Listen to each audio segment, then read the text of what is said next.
Hello and welcome to the Varietal Show. My name is Rory, and what we do here on the Varietal Show, here on Varietal Literature's YouTube page, is we construct little narratives using solo tabletop RPG games. This is a ride-along stream. If you'd prefer to just hear a pre-done story read to you, on Tuesdays we do Fireside Fairy Tales, where we read old folklore and fairy tales live with sound effects and so on. And last week, this Tuesdays, which was Fairies, a Menace or a Help, I think was one of the more interesting ones. I recommend it. Of course, I did it, so take that with a grain of salt. I also just realized my camera's not plugged in. But here's the thing. If you don't want to watch me plug my camera in, or hear me talk or anything, you just want to get to the game. If you're not watching this live, down in the description below, there will be timestamps you can click on that will jump you right ahead to whatever section of the show you're most interested in. If you are watching live, though, you can join the little crop of potatoes in the live chat, where Zombie Wolf, Temmie, Morelli, Jumstore, GS are already hanging out. And by the way, guys, Uncle Kitty says hi on the last video. I'm just going to plug this in because I forgot to, and I don't think it's going to make it through the stream if I don't.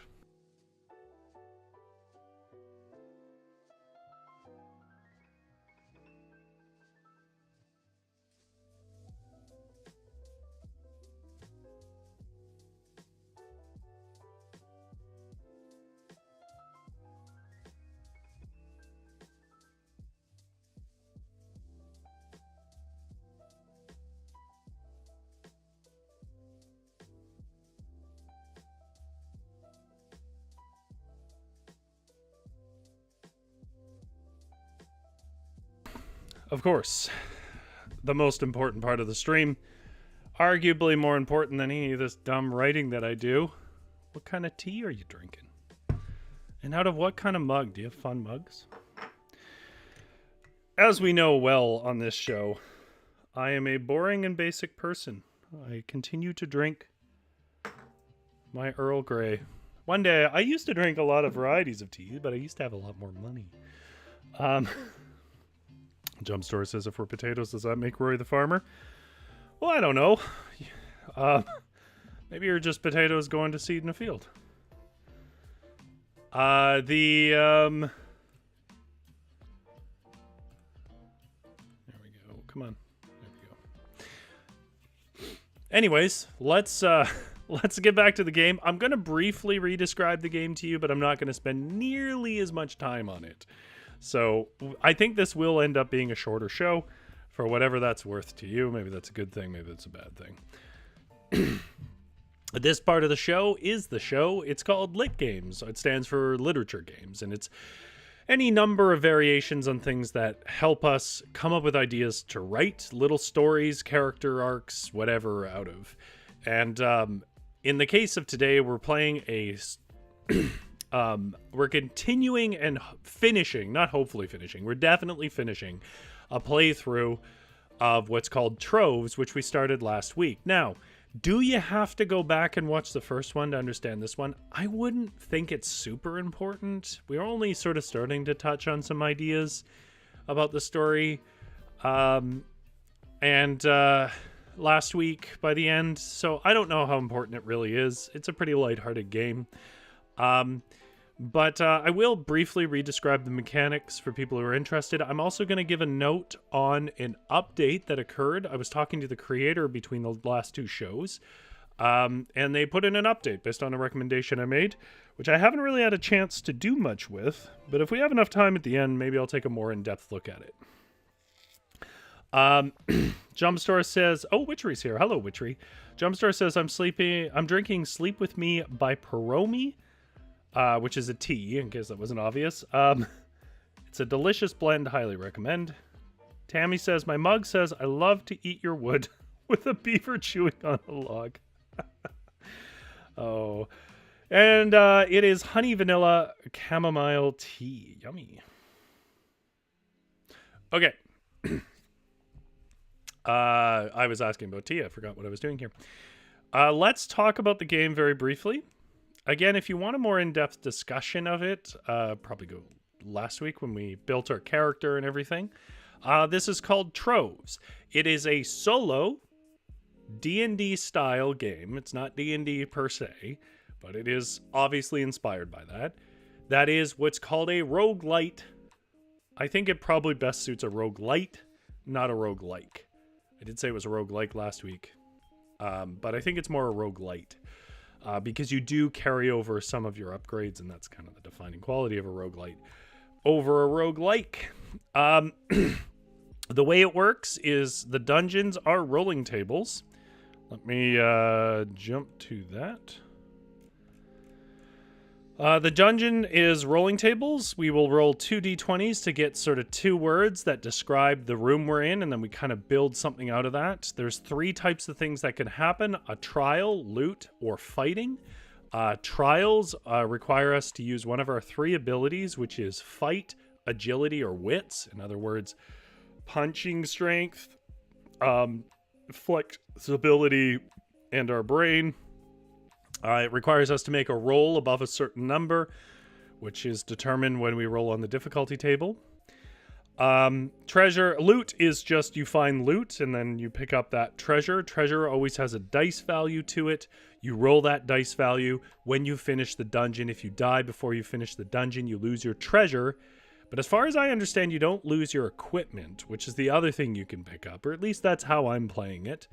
The equipment is gotten from fights, and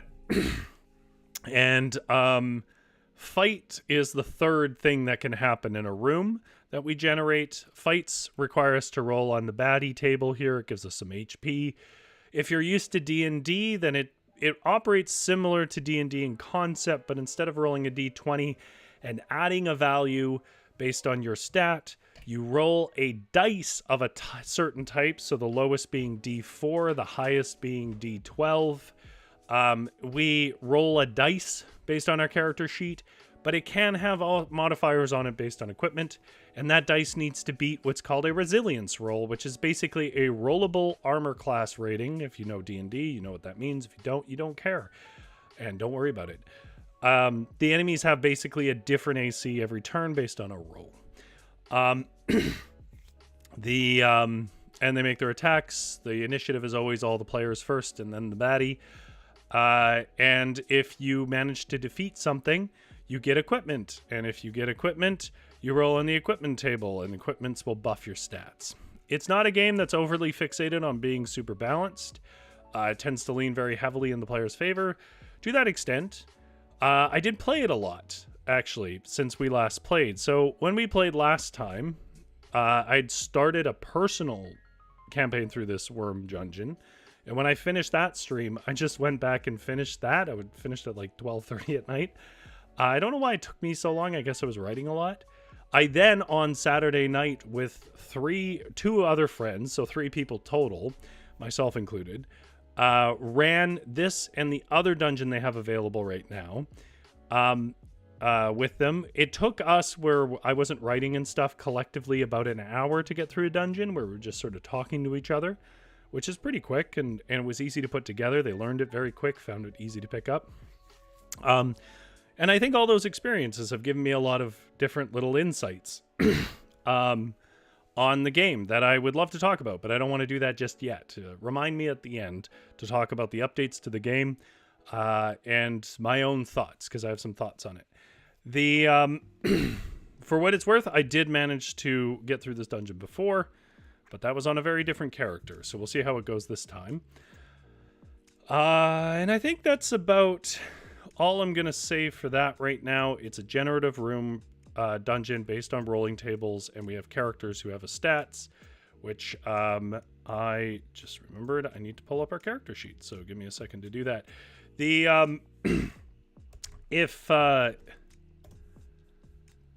If you guys are new to the stream, well, first of all, thank you for watching. Thanks for giving it a shot. There we go.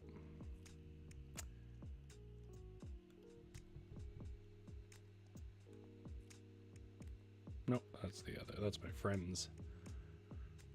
Just a second.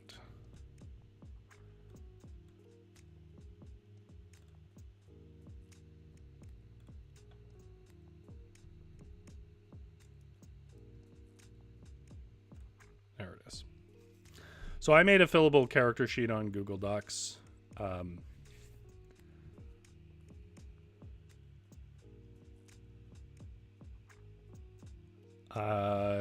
But here's our character from last week for those who need to remember. We were running Shizuka, who was a ranger class. A ranger class has a D6 in fight, a D6 in agility, and a D8 in wits. But it didn't originally, I think, have that much. I think we have an item that boosts it. And then it has a couple of modifiers therein. Our base HP is 5, which is relatively low. We have stamina, which is essentially spell slots, if you want to think it's special ability currency. And we have luck, 1 luck, which allows us to re-roll. Our resilience is low. It's D4 plus 1. Yeah. Oh, Sleepy Sasquatch Games is in the chat. Sleepy Sasquatch Games is who made this game. So everybody say hello and thank you for your cool game. Interested to hear your thoughts at the end and see how and if you make it through the delve. Indeed. In case it's causing any anxiety, I obviously like the game. I played it for like a week. I think that I can see variations that require a community to build, but I think I see opportunities for variations that I'm going to encourage people who are smarter than me to work on. Not so much things that I want to see different.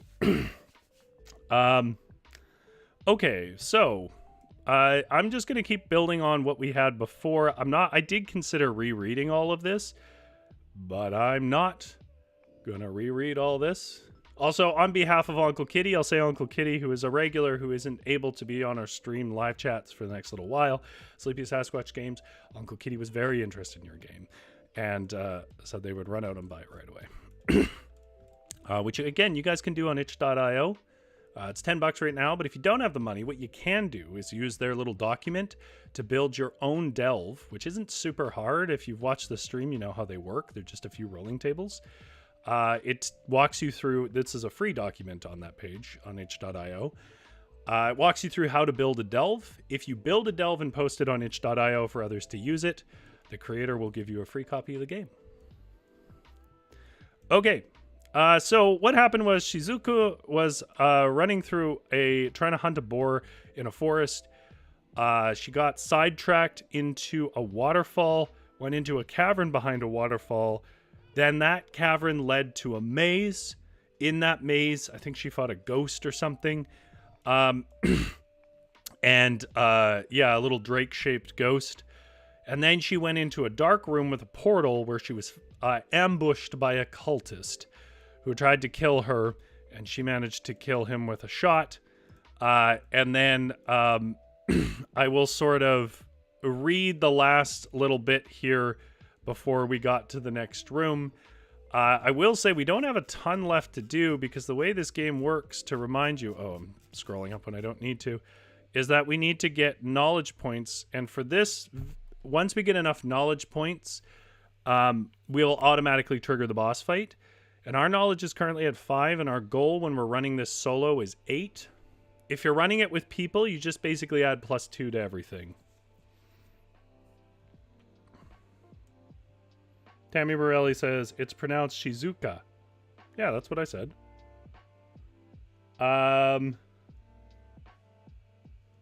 Anyhow, the knowledge is a 5 here. So we only need, and there are options where we can get 3 knowledge, so it could just be another room, and this would be a very short stream. Okay, Shizuka was quick on the draw. Right, okay. So she kills the fellow, but finds on his neck a necklace, a symbol, strung on leather, necklace that resembled the head of a dragon, and a chill ran through her. It was said by Shizuka that Shizuka's tribe that a terrible wyrm once slaughtered their people with impunity, but was driven back by the holy orders of that day. Such orders were lost to the war against the Lich King, which is a little bit of the lore in the actual book I didn't read. It didn't say a Lich King, it just says a great evil, but it's probably a Lich King. It's always a Lich King. You just can't, you can't make it a millennia without a Lich King doing something. Shizuka knew that if some foul-minded cultists had birthed a worm anew, no one would come save them this time. Shizuka knew she had to press on, confirm that the plague of the worm had not returned to her lands. She passed through the strange portal, blind to what was to come. And we had actually already pre-rolled this. It was glowing runes, a trial, normal 5+ wits, which is possible for a character. So here's where you folks come in.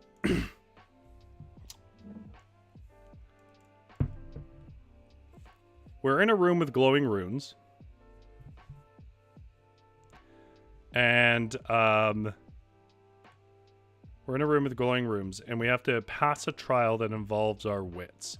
And so basically, we just need to kind of be the DM, create a situation where all of those prompts make sense. So we're almost at the worm.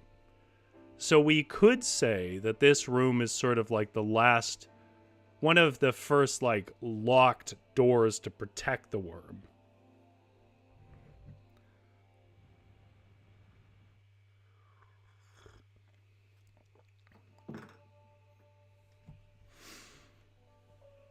What do you think the runes should look like? Where are they? Are they all around the room? Are they on the floor? There's a pattern around a door.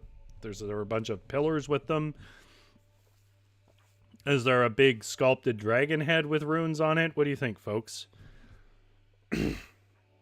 Also, YouTube has been pushing me to do this ultra low latency thing. What it does do is drop the quality of the stream, which I guess is less serious, but it reduces the latency between me and the chat. So I don't know. I might do that at some point. I don't think I can do it while it's running, but I might do it at some point. Let me see if I can do it while it's running. I've got to see.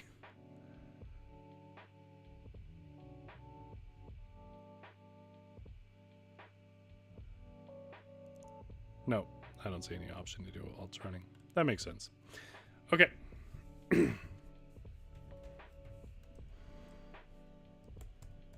Shizuka.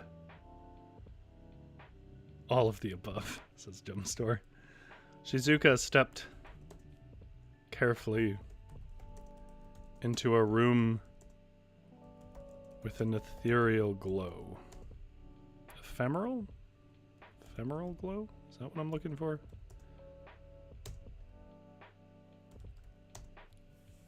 I get ethereal and ephemeral mixed up a lot. Let me look that up.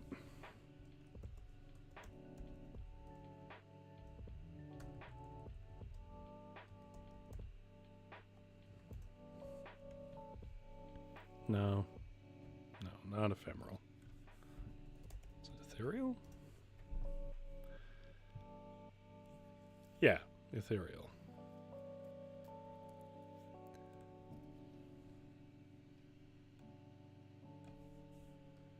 Yeah, you are correct. See, Jumpstore, I know what they mean, but I cannot. My brain will never parse which one is which. It always goes, one of these means a short time, and one of these is sort of like an uncanny sort of quality. And my brain goes, well, it could be ethereal and or ephemeral. They're spelled the same, and are similar, rather. And that's it. That's as far as my brain has ever been able to help me on that.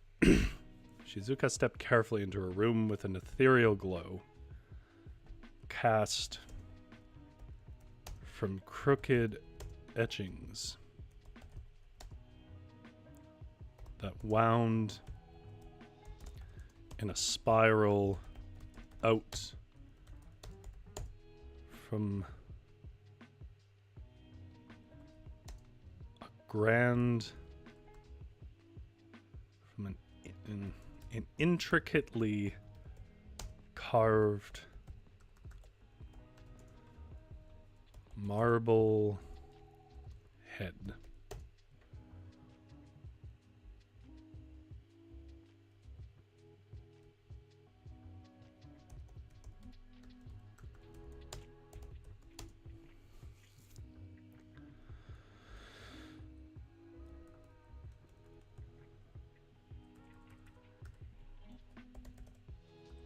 don't like how many adjectives are here, but if I just say an intricately carved dragon head, it sounds like it's been killed. Yeah, clears it right up, Jumpstore. The ephemeral flowers gave off an ethereal glow. Stop trying to make the brain slurry even worse.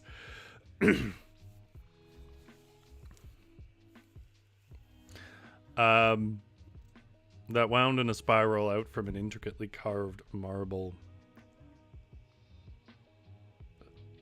head. Let's just start with that. Leave some mystery. It was in a language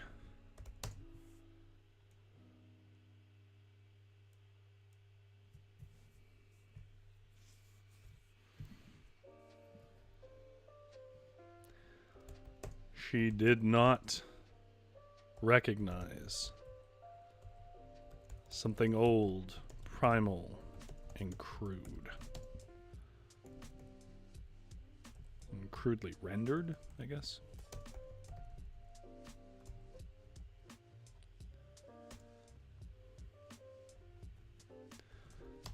The head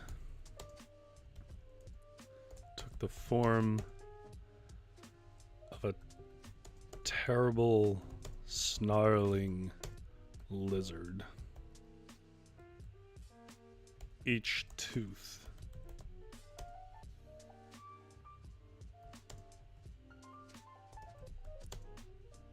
as thick as her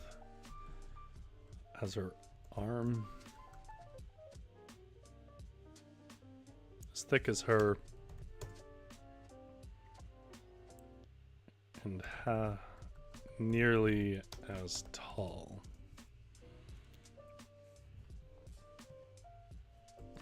It looked as if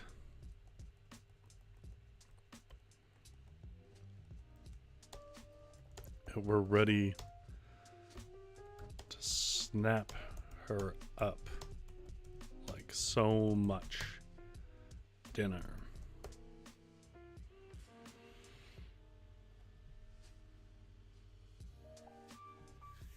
What's the test of wits here, though? Jade or emerald eyes? Good idea. The eyes caught the light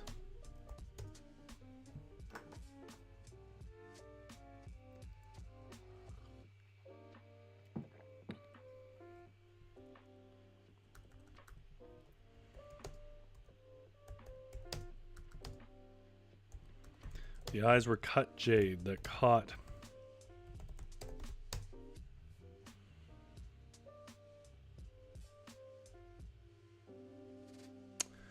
What's a word for aquamarine that isn't aquamarine? Like something in that range, but a single word and less cumbersome to the cadence.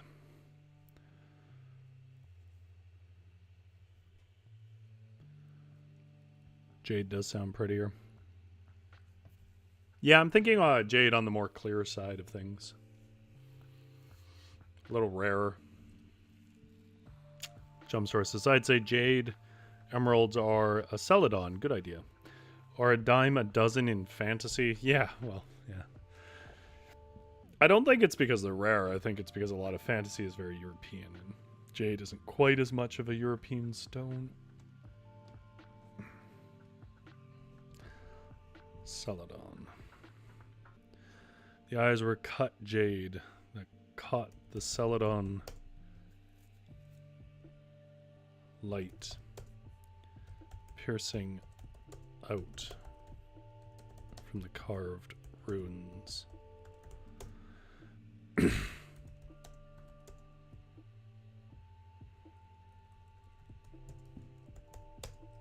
They were menacing and inhuman.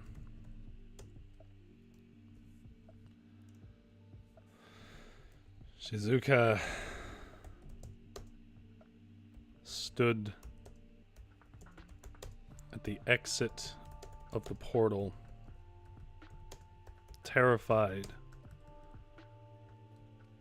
No, that was right. To make a move into the room. What if the runes were wards that fired energy magic when she tread upon them, tread across them? What if they were cursed and would bring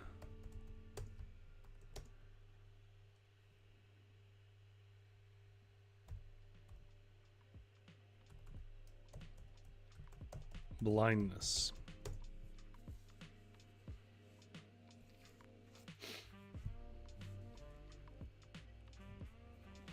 I see there's a couple of other recommendations. Jumpsource says gradient, and Witchery says turquoise.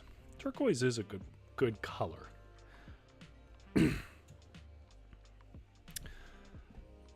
What if they were cursed and would bring blindness to her?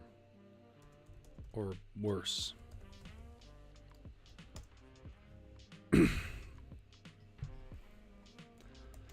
She was frozen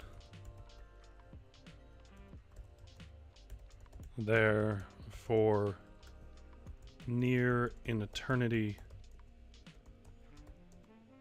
though less than a few heartbeats.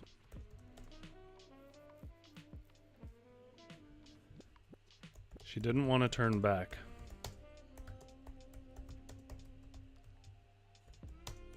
Too much here told her the wyrm had been resurrected.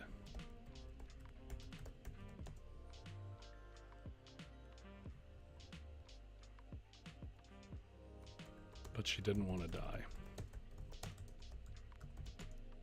either.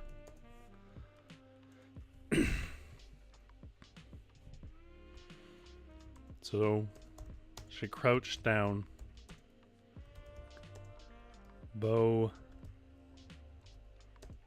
at hand, with an arrow knocked.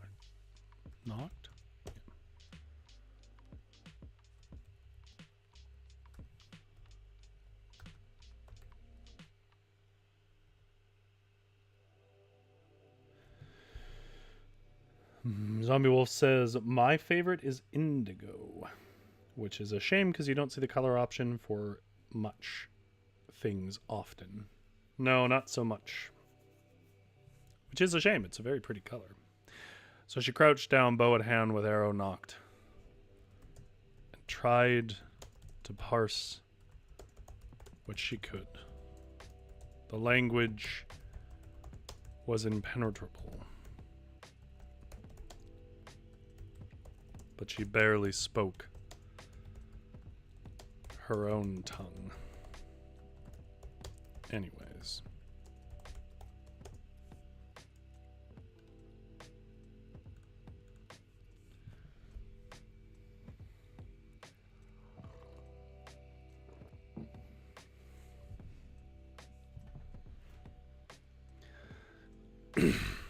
Then, well, let's see if she figures it out. Let's do the roll now. So, for those who forget how this game works, let me show you how the rolls work. She needs to make a wits roll of 5+. We determined that by rolling on some tables last week. Her wits are D8. Really? Her wits are that high? I didn't realize she was such a clever girl. Okay. D8.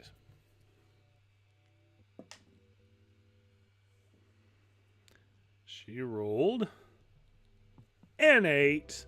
Oh, well, you can't. I picked a clear dice. You can't even see it. I'm going to use the other dice.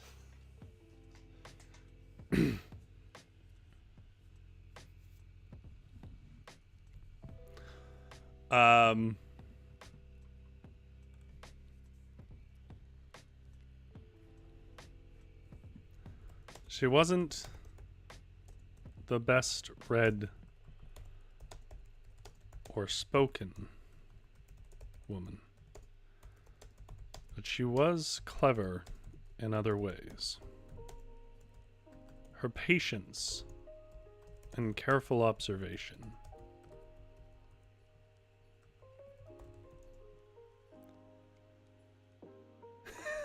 Jumpstart says, well, she must be clever, because it wasn't her luck getting her through all these fights. That's true.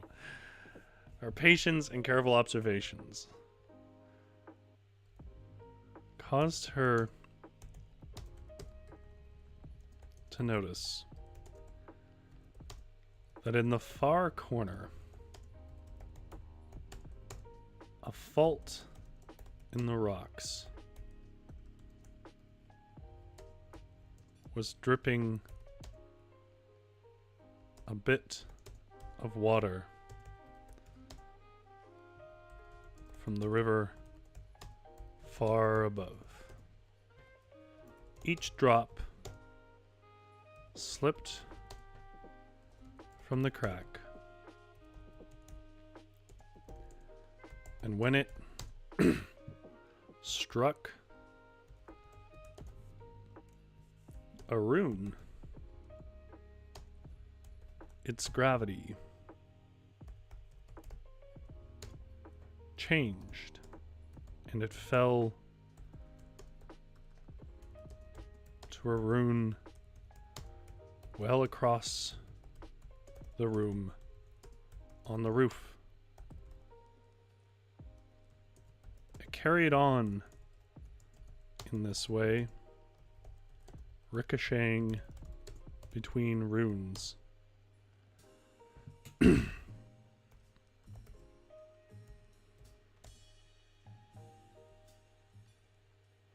Until it dropped, until it splattered against the great dragon head's jade eye. Why are we talking about Civil War uniforms? Oh, because they were the color of indigo. I was like, my God, what's happened to chat? Do I need to step in?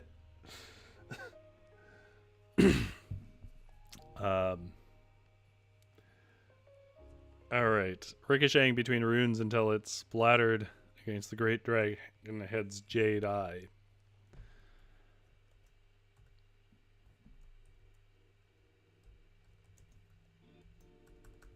I wonder, she pondered, drawing up her bow. If it works for an arrow.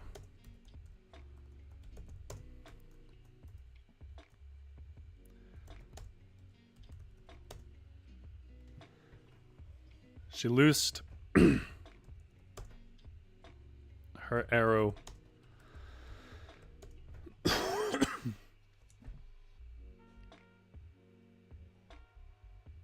on that rune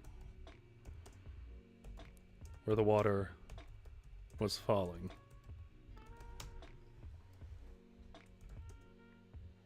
And it cascaded around the room. Yeah, let's just use ricochet again. I don't like reusing words that soon, but what is really the better word here? It ricocheted around the room. Frantically. And with enough speed that even Shizuka, with her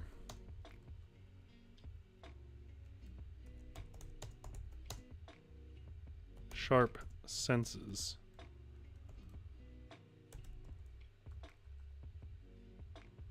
worried she may find her end on her own arrow.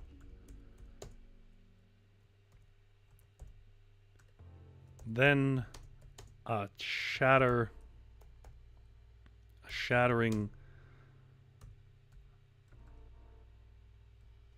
then a sound like a shattering and a shriek. Like a shattering shrieked through the chamber. And the carved dragon's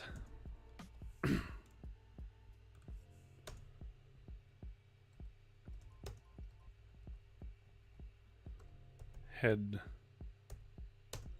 dropped, its mouth open, revealing an entrance.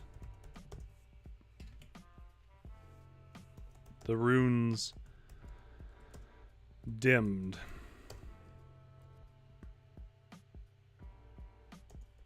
To mere carvings.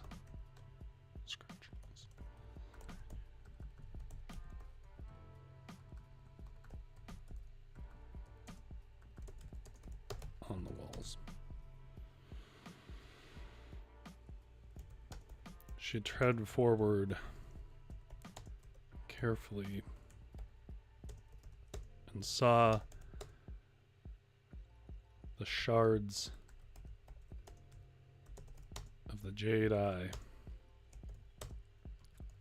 lying next to the head.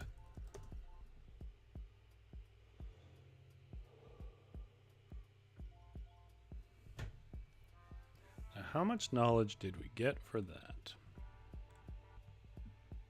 Did I ever think to write down which one it was?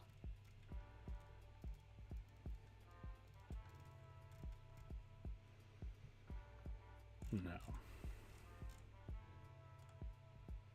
But I think all the trials are 1, right? Yeah. Okay, we're up to 6 knowledge.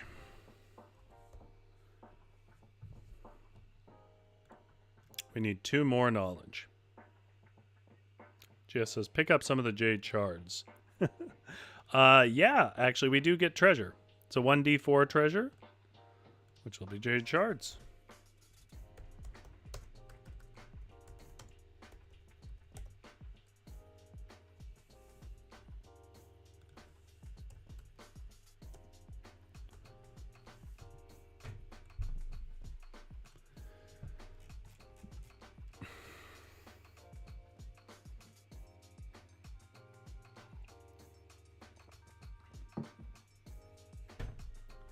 Some pieces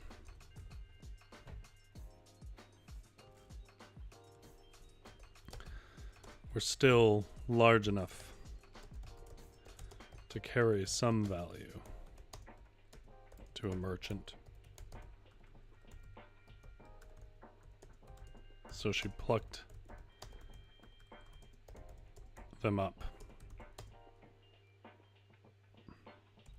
and stuffed them in her fletching pouch.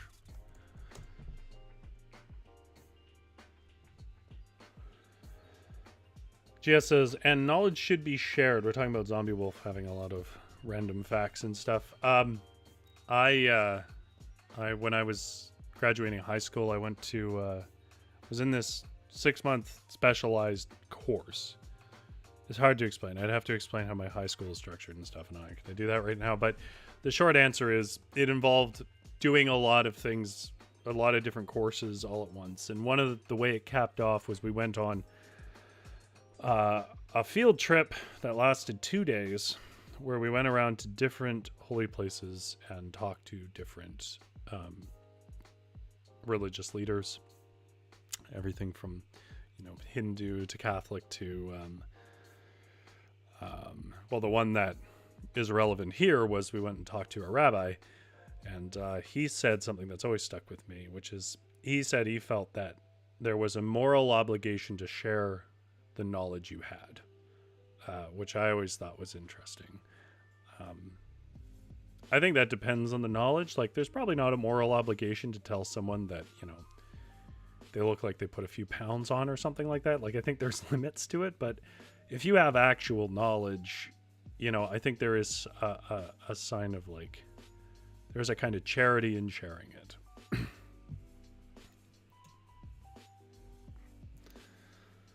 GS says, maybe the Jade has powers we can use later. Yeah, maybe. I'm not doing the quote justice. Like so many rabbis, he had a much more poetic way to put it, and I just cannot. I cannot recall how it was said because it's, let's just say many years ago. I'm not going to specify how many years ago I was in grade 12. It was a lot.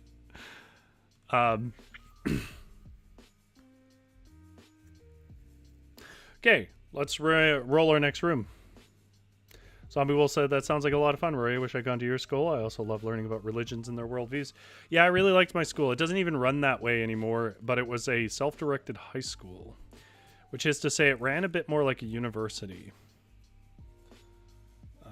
And I really liked it. But it didn't work for a lot of people, so it worked for me for a few reasons. But, you know, as you've noticed, I'm a bit of a self-starter on things, and a lot of people aren't. But I think my crowd would probably have gotten along with it. I think you folks probably would have enjoyed it.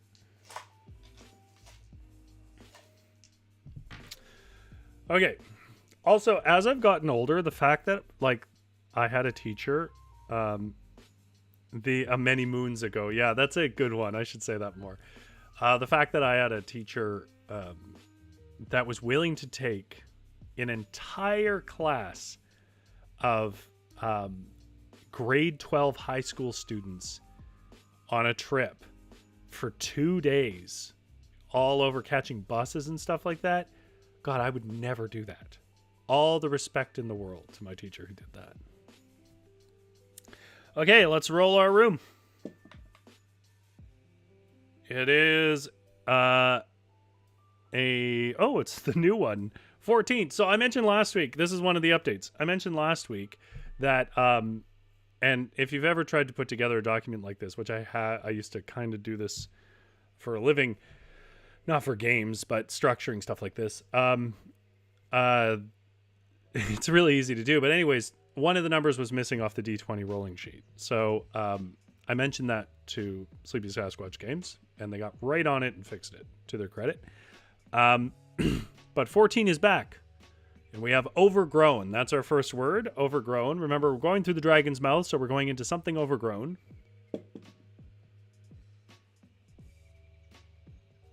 Nah, it's Mirage. We already did a Mirage, I think. Maybe we didn't. Maybe I did it in another one, but I don't have any Mirage ideas right now. We already did lights for sure. Overgrown flooring. There we go. Okay, overgrown flooring. And then D12. So we roll a D12. Yeah, I mean, Zombie Wolf, to be fair, Zombie Wolf's saying they would have just made disrespectful jokes. Our class was pretty good, and it was grade 12, so, like, it wasn't as bad as it probably would have been if we were in, like, grade 9 or 8.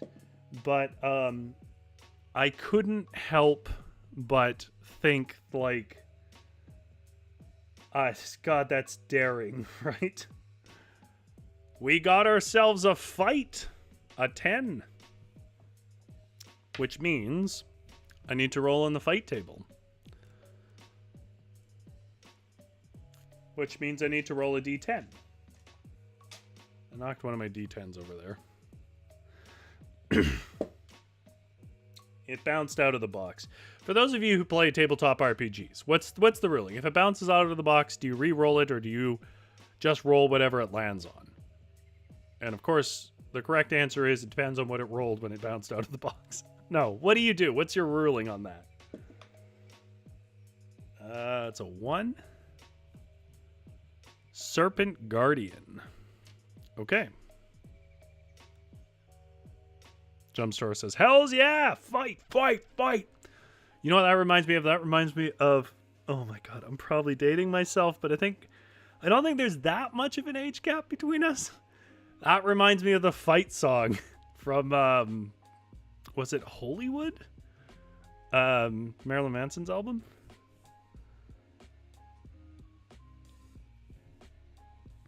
As long as it's not on the floor, Witchery says. Sleepy Sasquatch Game says bounces are real rolls. Oh. I've been doing it wrong. They're real rolls if they're nat 20s. All the rest I reroll, I think.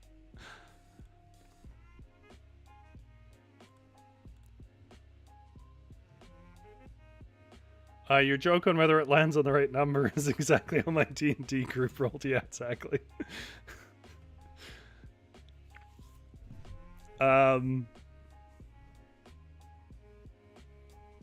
Fight.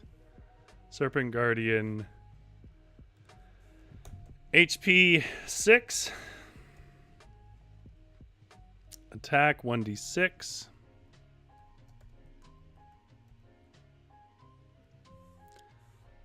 Harm 1. Resilience 1d4.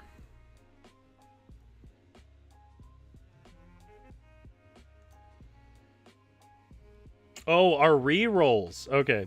It's hard for me to explain, and I don't know why my interface, because I'm not looking at chat the same way you guys do. It's through Streamlabs. It's hard to explain, but for whatever reason, the interface has a giant heart on it that I cannot get rid of, and it blocks the end of the most recent message sometimes. So I didn't see the re. Bounces are rerolls. I never count bounces, even if they were good rolls. I think that's probably the better policy.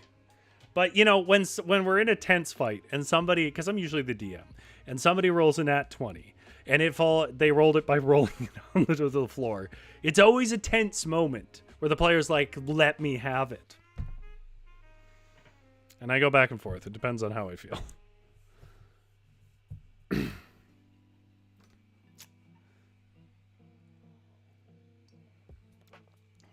Yeah, I wish I could get rid of it, GS. It just showed up in an update and it is not useful to me. Can I even... I don't even think I can put emotes in. No. I have to open it in a web browser anyways. Whatever. Okay. So, let's do the fight.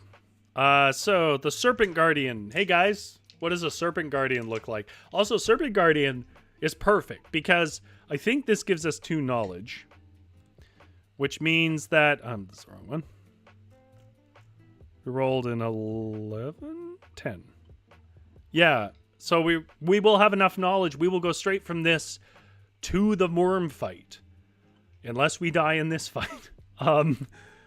Which means that this is literally a guardian of the serpent, of the wyrm, the Serpent Guardian. It could be anything we want it to be. I'm going to do some rolling here to see the results of our first attacks. But why don't you folks give me some features of this Serpent Guardian? I'll try to incorporate as many as I can. Okay, so first of all, I need to roll its resilience. And its resilience is a d4, which is a 3, which is a little high, but we have a pretty good attack.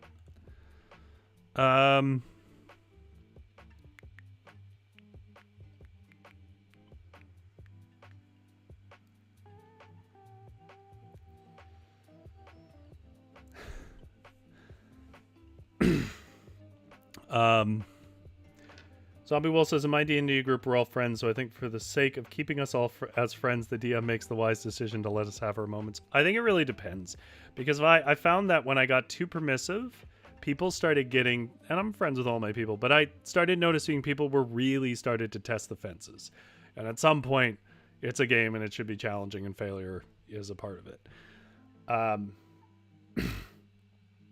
Okay, we got to vote for our Serpent Guardian to be hairy.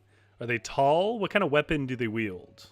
Do they have fangs? Do they have snake eyes? Dig into your D&D wild heart. Tell me what my monster looks like. Okay. Or at least give me some features. I can do the overall description. So this has a 3 resilience, which means I need to roll a d6 plus 2. It's a pretty good mod this character has. Zombie Wolf says she loves chaos almost as much as I do. I do like chaos in my games. I have introduced a chaos mechanic that is pretty nuts. I had a guy whose sister lost her soul to hell, so she was damned to hell. It's a Descent into Avernus, so the whole game takes place on the Avernus layer of hell. But he really wanted to get her back. She was an NPC. And so he cut a deal with Mask. This is going to be some D&D nerd stuff, so if you don't know what I'm saying, just don't worry, it'll take 10 seconds. He cut a deal with Mask as a warlock. So he took one level of warlock, he's bard, to find a way to get his sister back. And what he did was he basically just brute forced it, pulled her, found the devil that her soul was basically being used for, yanked her soul back to his and attached it to him, sort of unintentionally. Now their two souls are stuck together, so they can't be in the same body at the same time. They can't really talk to each other directly.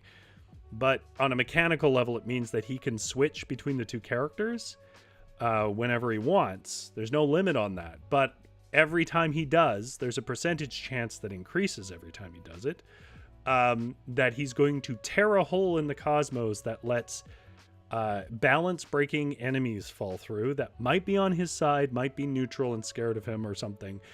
But they might also be things like a kraken that turns a fight that wouldn't have been so bad into a very bad fight. Or if he's trying to stealth in and use that rogue stat block as the lockpick while he's lockpicking, he might alarm the whole camp by tearing a hole in the sky and dropping a bunch of monsters from another realm in. So I like my chaos. Jumpstore says, should they be anthropomorphic? Yes, of course. Okay, so I rolled max on my fight 6, so 6 plus 2 is 8. That beats it. And we do 2 harm, and I'm not using my trick shot, so that would take it down to 4. And I'm just going to finish rolling this, and once I have a description of this, I'm going to describe this first round of combat. Long, slittery, rainbow scale wings. Just sounds pretty. Of course, it could be the new meds, too. Hey, man. Whatever makes you creative. Yeah, I figured you meant glittery, Tammy.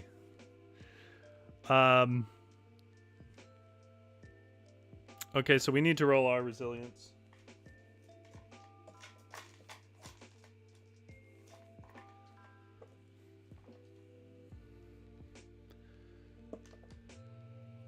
Our resilience isn't great. It's a 2 plus 1, so we have a 3. And this thing is rolling a 1d6. I don't like our odds.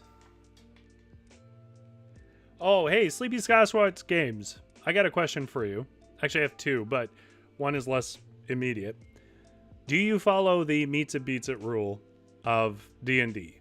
So if I have the resilience roll is a 3, and I roll an attack of 3, does that hit or not? The other question is, if you decide to abandon a dungeon, you obviously lose your treasures, but do you lose your equipment that you picked up in that run? It rolled a 2! Yes! We live!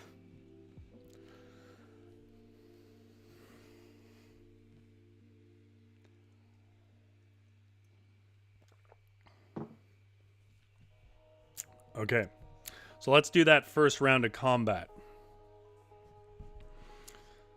Shizuka crawled through the dragon's mouth into a room. Yeah, meet or beat? Abandon his treasure only, no equipment. Oh, it's the opposite. Okay. Okay.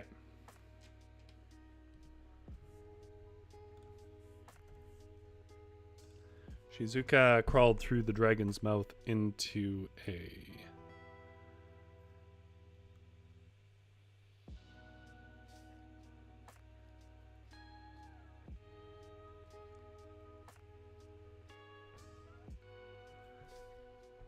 a stately hall of occultic symbology. Twisted oh.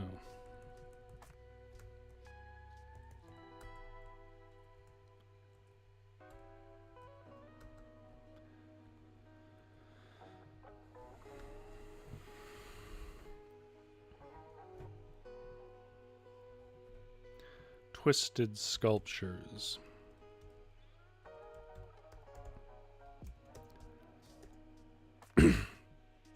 Of a winding, scaled beast stood in rows on either side of a long hall.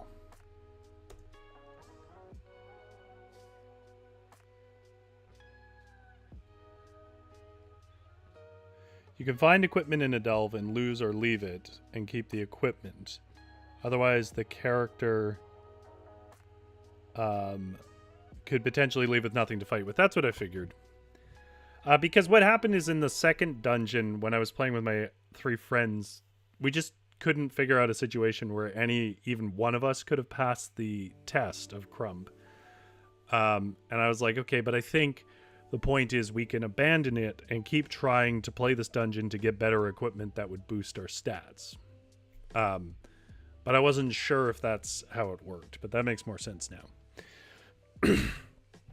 Okay. Shizuka crawled through the dragon's mouth into a stately hall of occult symbology.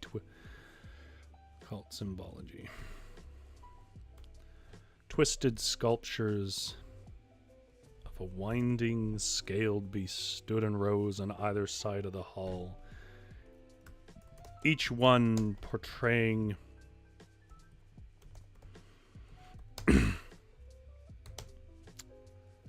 a gruesome feasting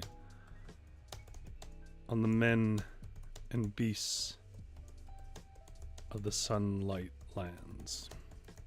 Don't know what those are, we just invented them. The room was lit with cold light emanating from enchanted jade stones, polished smooth and mounted like torches.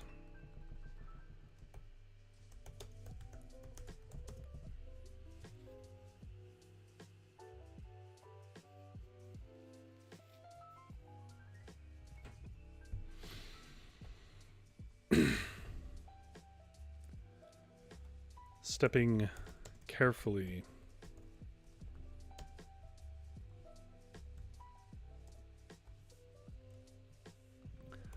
she moved towards the grand iron doors.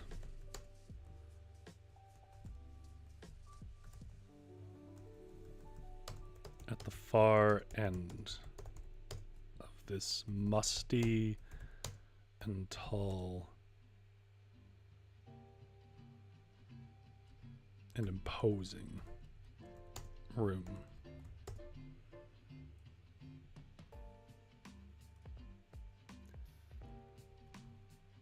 She reached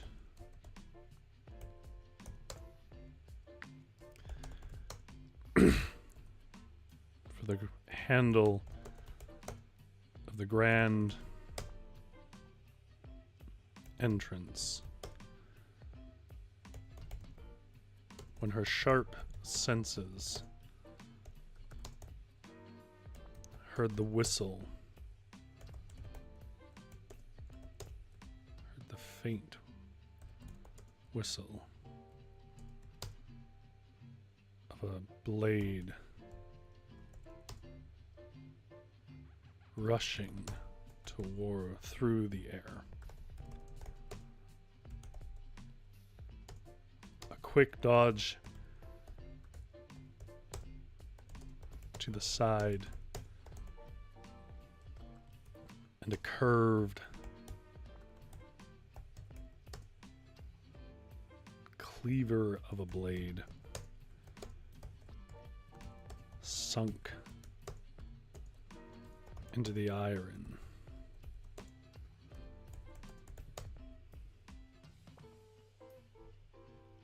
Like it were clay.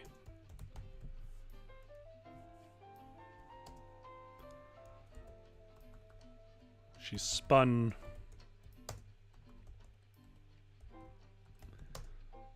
around and fired her bow while diving for cover behind the stone pillar. A tall, armored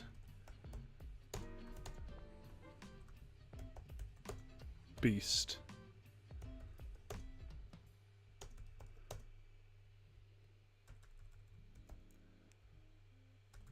wearing chainmail, sprouting with dirty fur.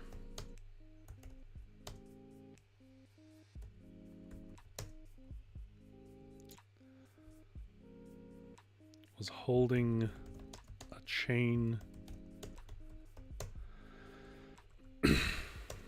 of the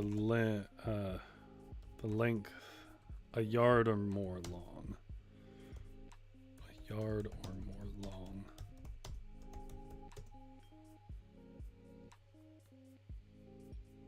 That was weighted at its end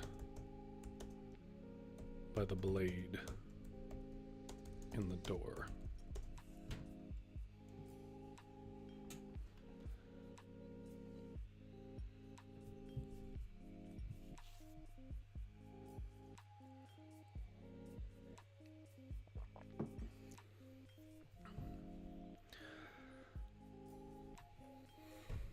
Only a dragon forged blade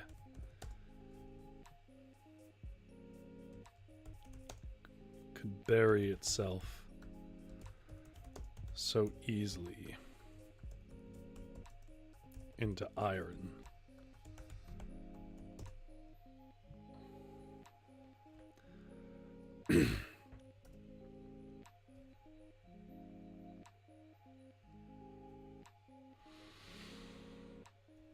This was surely a guardian.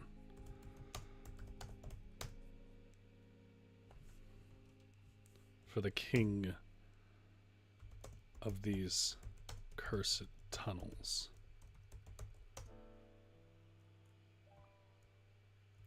Some terrible, towering, snorting animal dressed up in the stolen armor of a mutilated knight.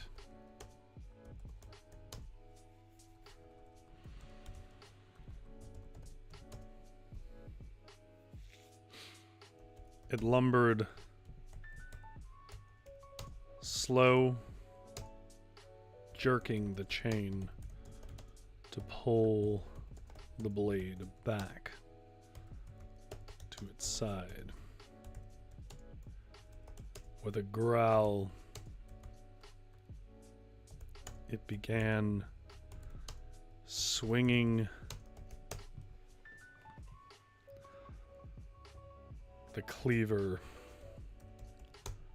around its head by its chain and sniffing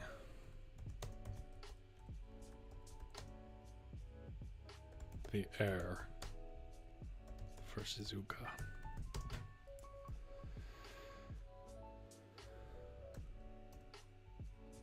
Okay, let's do another one. Its resilience roll is a 4 this time. We do get a 6 + 2, right? Come on, don't screw the roll. 7! 5 + 2. Okay, and I'll roll our resilience roll, which is a 4 plus 1. So that's a 2. It's not a great resilience roll from us. I think this one's also rolling a d6, right?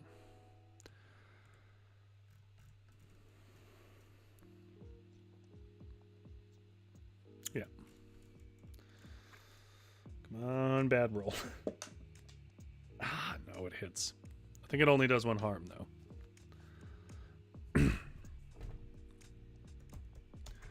She couldn't wait for this thing to close the distance. Her swift steps were her only advantage. She sprung out and sunk an arrow in the break between its chest plate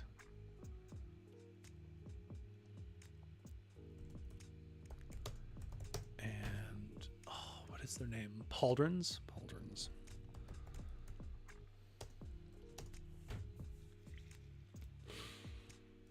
The distance to the next pillar was farther than she had estimated. And though she dived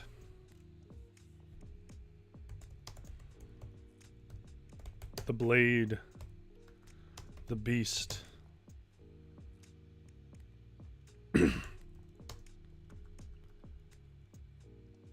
aimed true and carved a deep gash into her calf. She crawled behind the pillar and bit her lip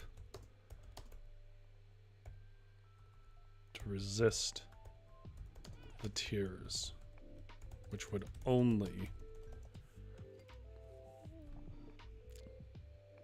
embolden the knight, the beast.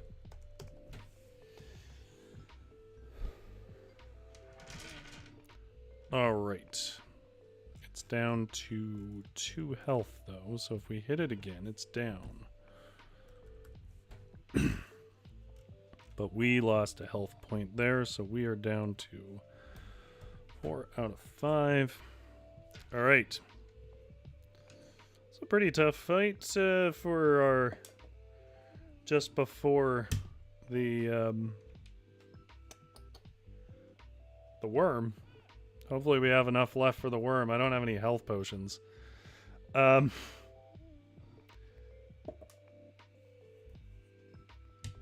We rolled as high as we could on our resilience, and it rolled as low as it could on its resilience, so it has a 1 resilience.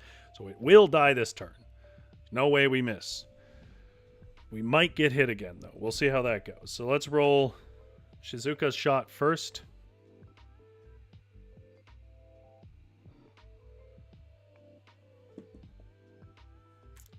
Jumpstore says, do it, do it, do it. 3 plus 2. Why am I even rolling? Of course it's going to land. What really matters is whether it's going to land its shot. And it does. Oh, it just does. Shizuka. Be quicker. I rolled a 5. She takes another hit. I'll do that since I'm here. But you will kill it.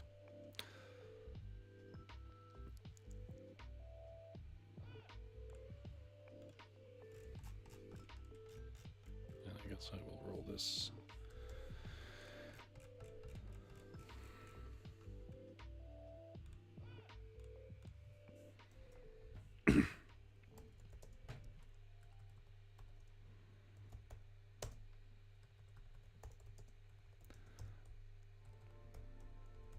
The blood from her calf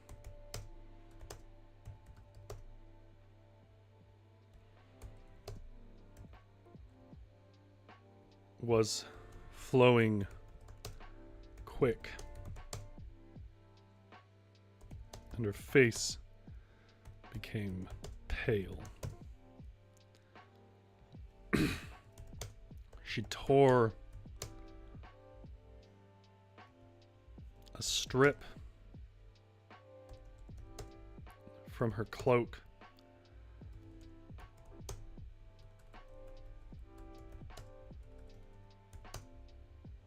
what was happening there. My brain just was not registering the word cloak.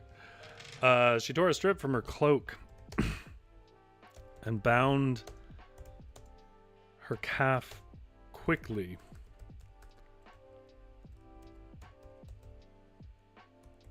But this proved a mistake. The beast smelled the blood and charged.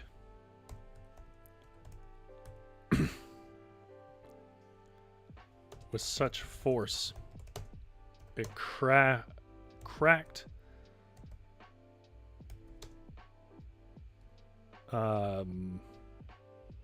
it crashed through, I guess. It crashed through the pillar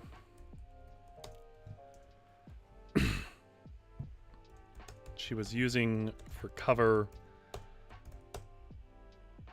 and tumbled stones over her body, bruising and breaking many things.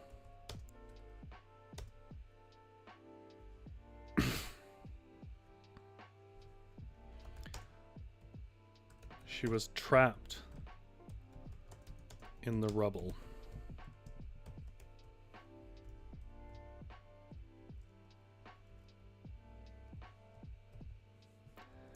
Fighting to draw breath against the weight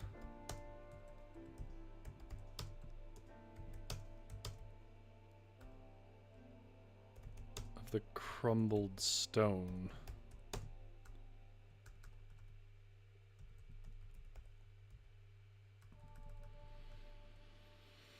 Colonnades? Is that the term I'm looking for?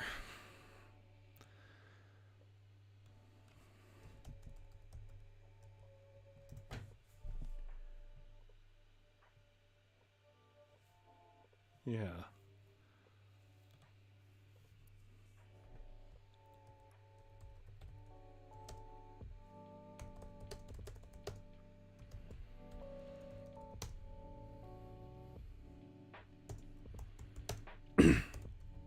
The beast stumbled up, a bit stunned,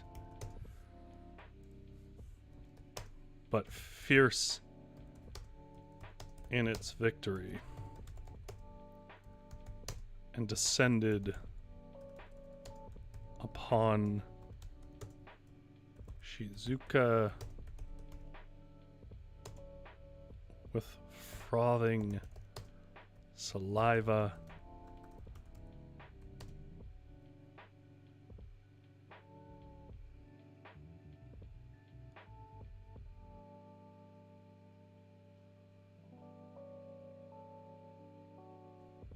hanging in gelatinous threads from its hound's mouth.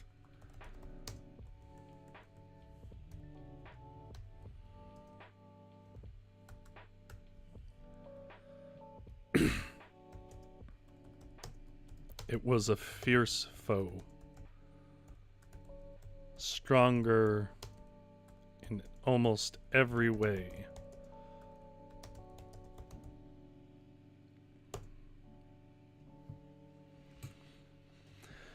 Than Shizuka. But it was a beast through and through. With the food, with the meal spread out before it, it lost all forethought and swung the stone that pinned her free. Shizuka gasped, drew up her bow, and sunk the arrow through its heart.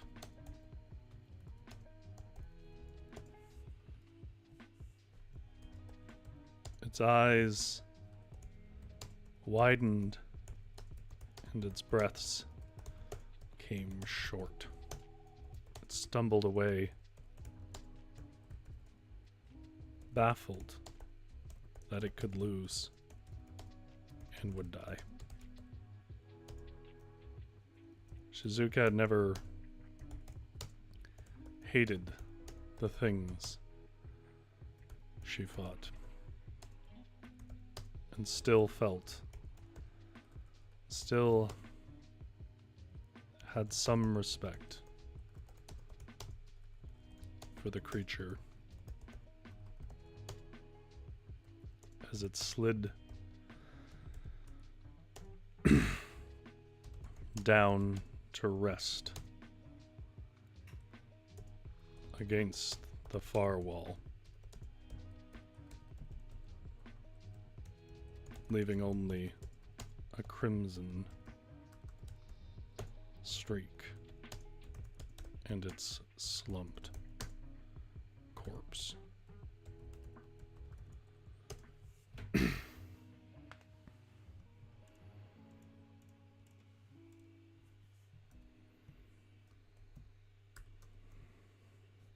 Maybe. Shizuka said, finishing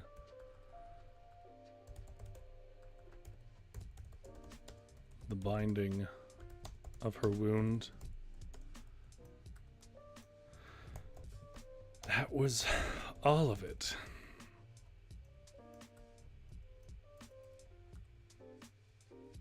And then, from beyond the iron doors,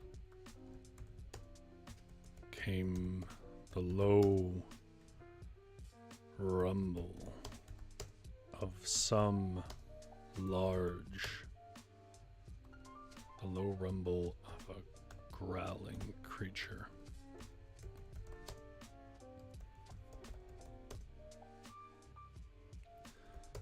The ground trembled with its approaching steps.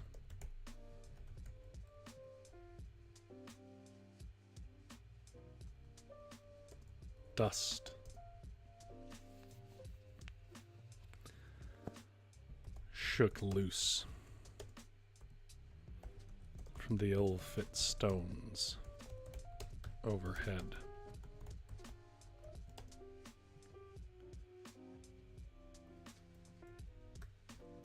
I guess not.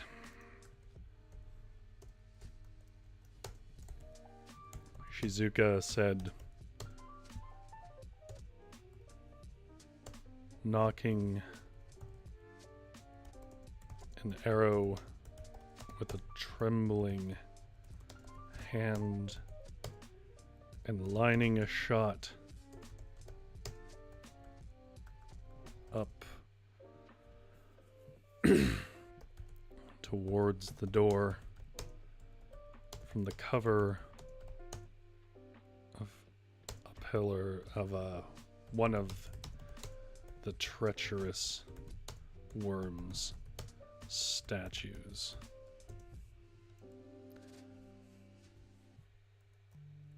In a deafening explosion, the foot-thick iron doors flung back and a beast as thick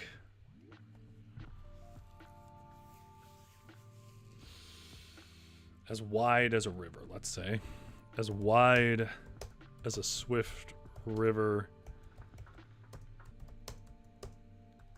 and near as long, stuck on both, carried on both sides by as many feet as a centipede.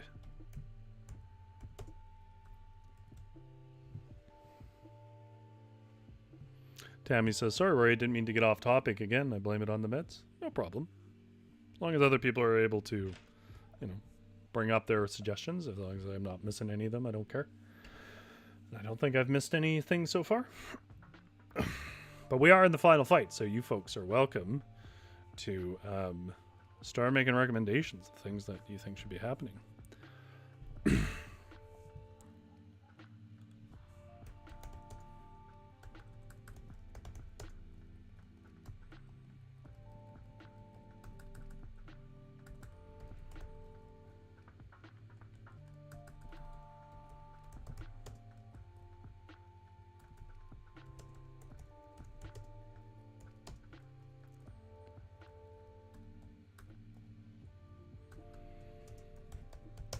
Its jaw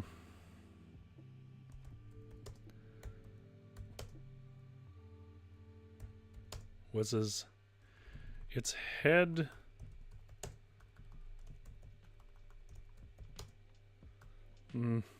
its jaw could consume a stagecoach in a single bite, and rows of teeth as long as a claymore blade sprung from its rotting gums.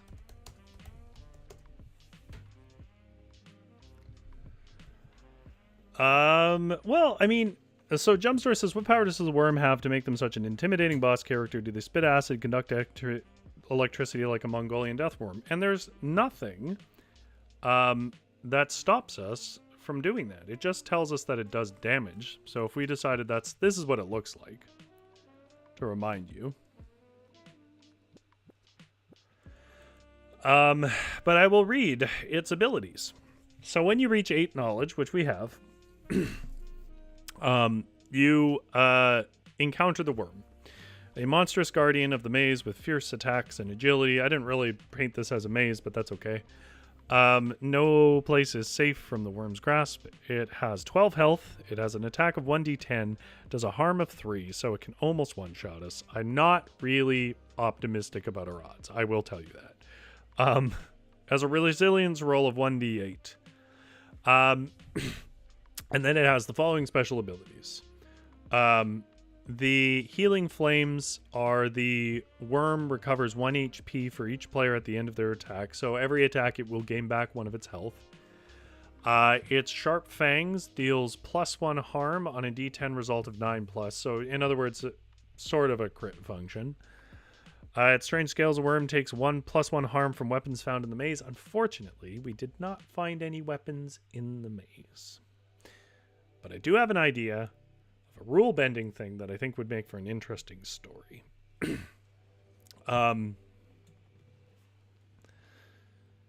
The weird energies for each player defeated by the worm increase the total harm of the worm by +1, which would be interesting if I had more than one. But if I go down, then we go back to town and reset, basically. No, not reset per se.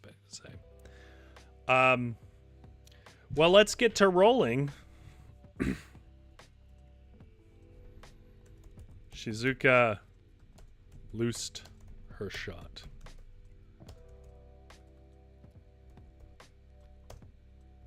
But felt sick to even see the enormous monstrosity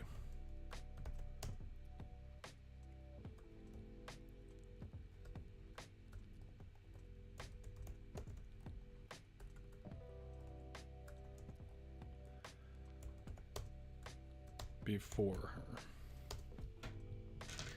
her. Yeah, so if you wanted to say that it spits acid sometimes and stuff, we can absolutely say that. I will just roll the damage. Jumpstart says, we didn't find any weapons in the maze while our character was supposed to be unlucky. Actually, you know what? I just remembered. I never rolled the equipment. I killed that thing, and I went straight into this, but actually we might find... The main thing, obviously, to find would be the Blade of the Wyrm. That is the thing we want. And we got a 10, so we roll 1 equipment. So everyone... pray for a 1 on the D10. Because if I don't get the 1, I don't think we're going to do this. I've been very good for you, D10. I bought you. I take you out and I play with you every week. Give me a 1. Here, wait. I'll let all of you blow on the dice. There you go. Everybody lean up to there. Blow on the dice. That or healing. I'll take healing too.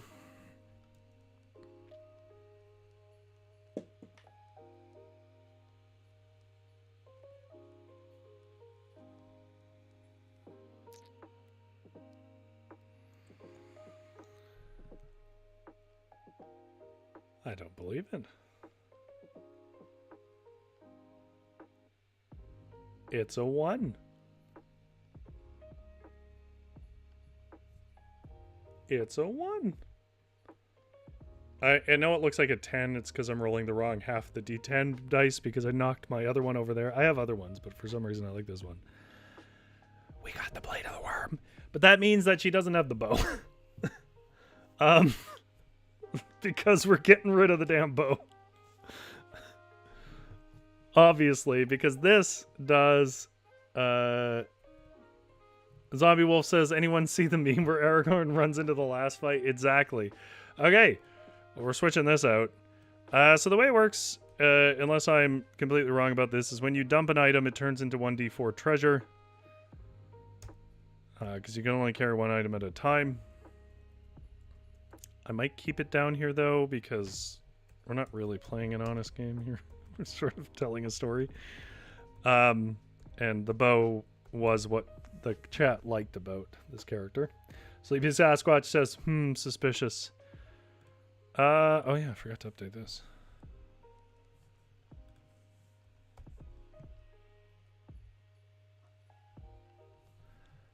The suspicious, oh, because we rolled the sword? I don't know. I would say as much as I'm playing detention, I'm fairly indifferent to the outcome here because either way it's dramatic. I still don't think we're going to make it. Jumpstore says, seriously, how is this character so lucky? That's actually true. Last week, that character made like some stupid lucky rolls. I don't know why. I do have sort of lucky dice.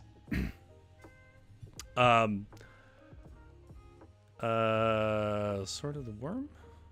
Blade of the Wyrm. Blade of the Wyrm.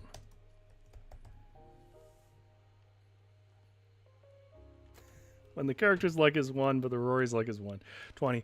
Don't worry, folks. There's a good chance that this isn't still going to not be enough. Okay, so we get a fight plus 1, which means we have a little bit less of a chance of hitting, but we get a harm 4, and that matters for this.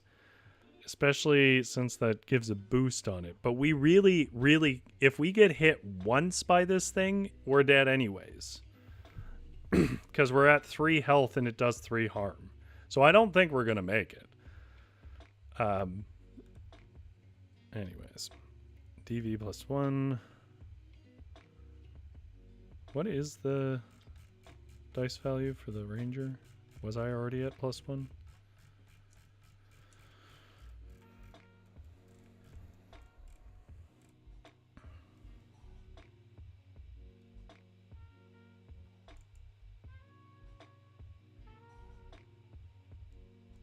Oh, it is. It's a D6. Okay.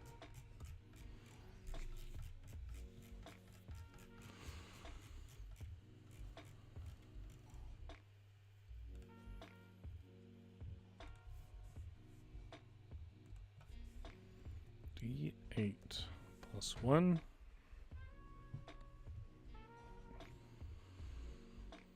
Blade of the Worm. Traveler's Garb. D8 plus 1. Honestly, it's not even going to matter. It's not even going to matter. You watch. You watch. We're going to die in the first turn. Okay, I'm rolling the worms first, which is resilience D8. Okay. Rolls a 5. It's not low. I'm going to roll ours, which is a D4 plus 1.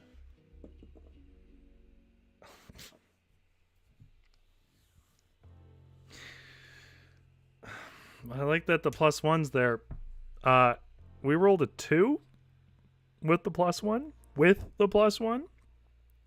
Which means if it rolls above a 1, and it's a D10, so there's a 90% chance it's going to do that, we're dead. Well, not dead, but we lose.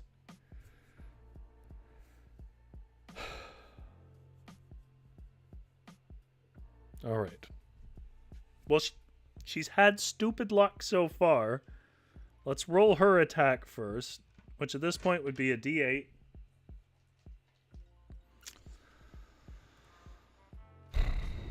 Plus 1.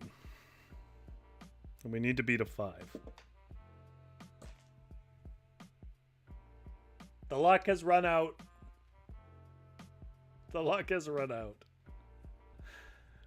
D8 plus 1. All that luck to get the blade so that we could roll more. And I rolled a 1, which means it's a 2, which means we miss. Now we'll roll the D10. The D10 that gave us this blade in the first place, because it rolled a 1. Maybe it'll do it again.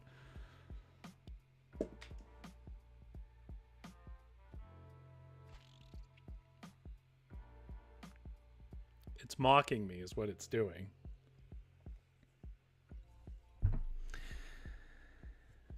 I rolled a 2.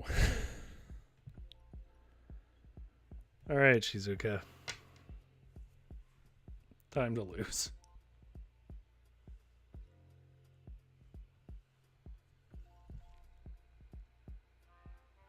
It all makes sense now.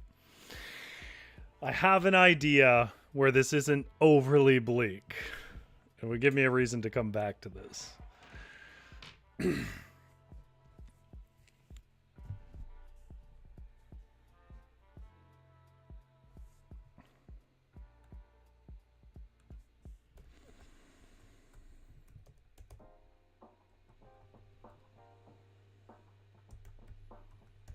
She nearly loosed her shot, but felt sick to see such an enormous monstrosity before her.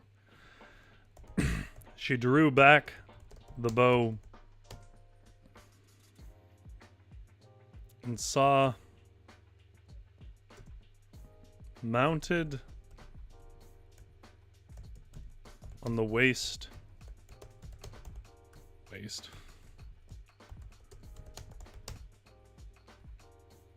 the beast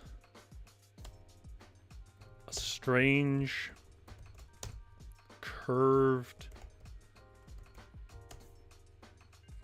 blade, not of steel but of a glowing jade.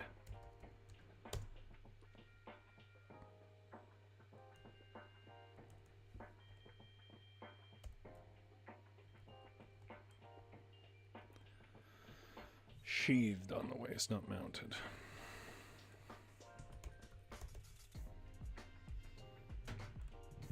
Not of steel, but of glowing jade. The closer the worm crawled with its feet tapping up the walls and its wide nostrils snorting at the air,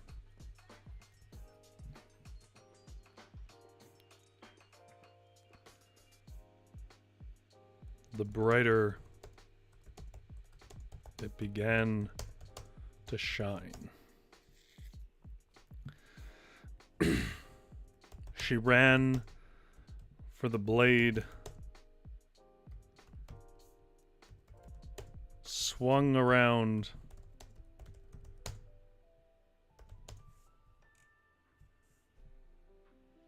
to guard, but was too slow. Like the strike of a cobra, the wyrm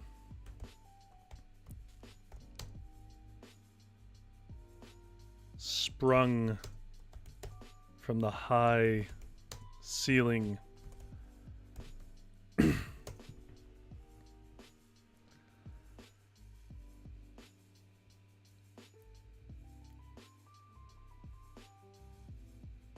and crushed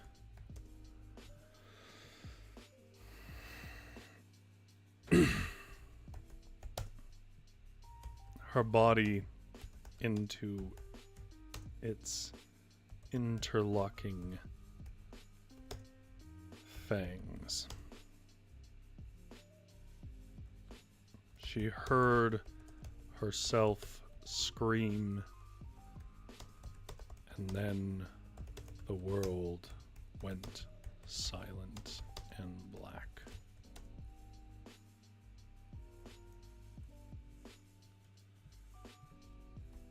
She was dead, and she knew it.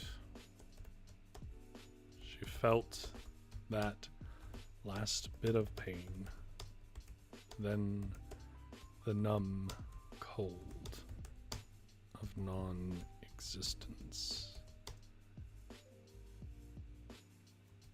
It was similar to a river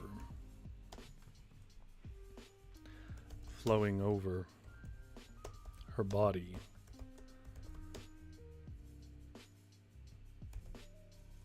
with its chilling waters.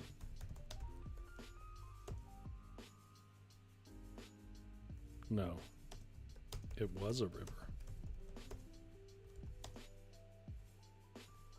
She opened her eyes and found she was in some deep vein of the earth, surrounded by freshly stirred rubble.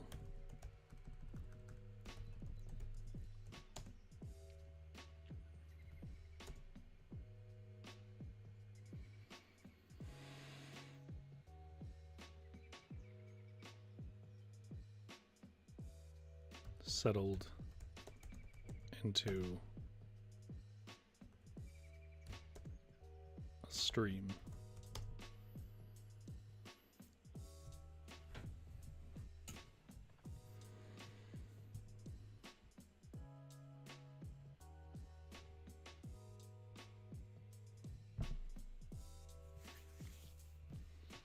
It was dark, and were it not for the soft glow of the jade shards in her pocket. I know she's supposed to lose treasure, but it's story. She won't get the gold. And the curved blade she gambled her life on, she would not have seen anything at all. High up above, where the river was flowing from, she could just discern an opening. It was too steep to climb back up. But it was clear what happened. In the exuberance, in the excitement,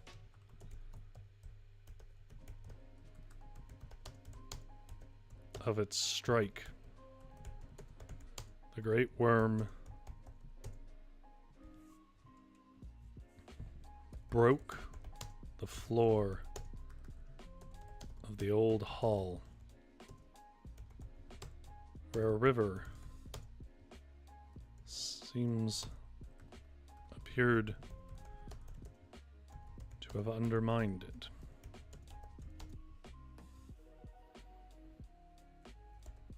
She assumed the old lizard abandoned her to save itself.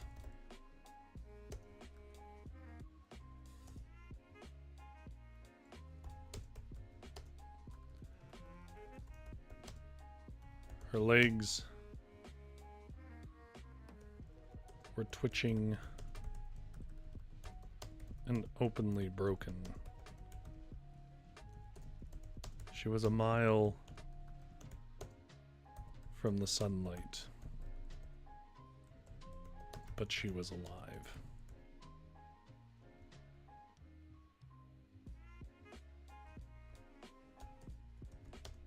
So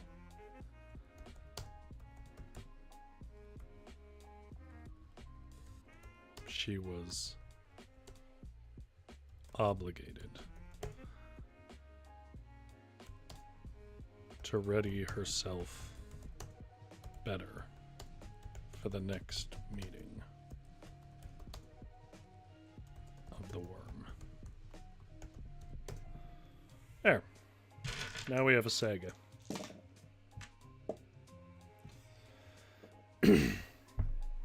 Jumpstore says non-existent, so there are no gods or afterlife in this game. None that I'm willing to deal with right now, anyways. Gods come along when they need buffs and boons. Maybe we'll deal with that another time. Zombie Wolf says Jumpstore. There are some games that don't have gods. My friends don't usually play those, though. We love having gods in it. I like having gods, but like in the sense of like, you know, Greek and Norse gods. Flawed, overpowered people.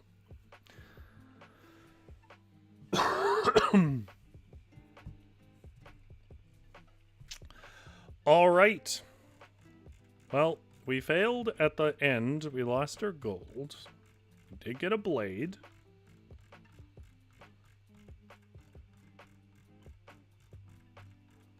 I suppose I could have turned it into the bow of the worm. Oh, I forgot. We gotta go back up to... I guess, why not just read it from the beginning, right? Read what we did last week through to this one.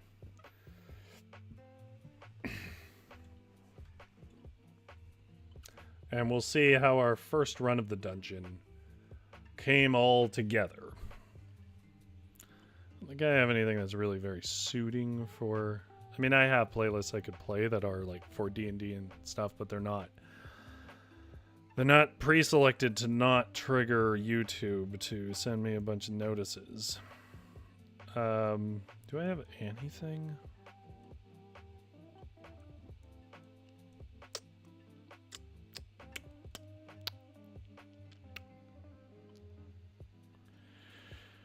No. All right, folks. Here's the tale of Shizuka.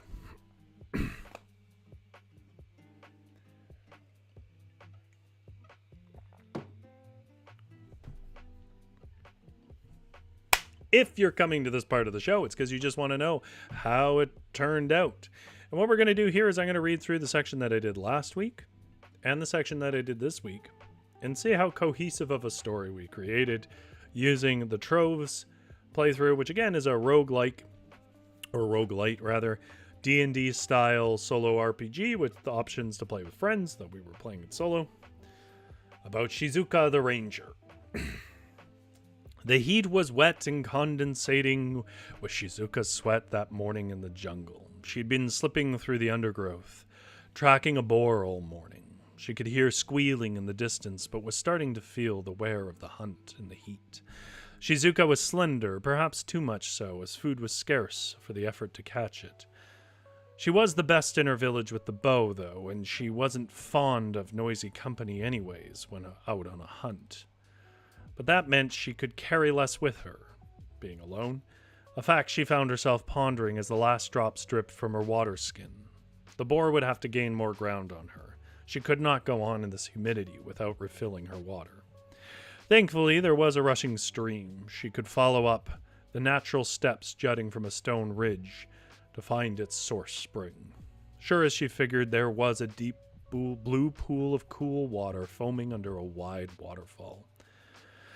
Now, were it not for the echo when she sneezed as she filled her water skin, Shizuka may not have even considered there was a cavern behind the glass veil of the waterfall.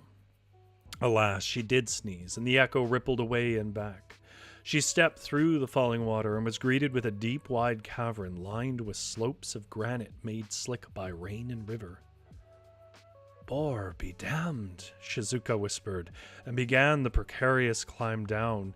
It was no challenge to a woman as limber and swift as her, though. Her balance was precise, her sense for the friction of a foothold was unerring, and in a few elegant movements she was in the shallow rocky pool that lay at the floor of this strange cavern. She saw the water was channeling down towards a narrow passage, one that looked hand-carved, and that drove her on forward towards the back of the large cavern. Shizuka was baffled to find that the low hand-hewn passage did not end, but instead opened up to 3 further passages.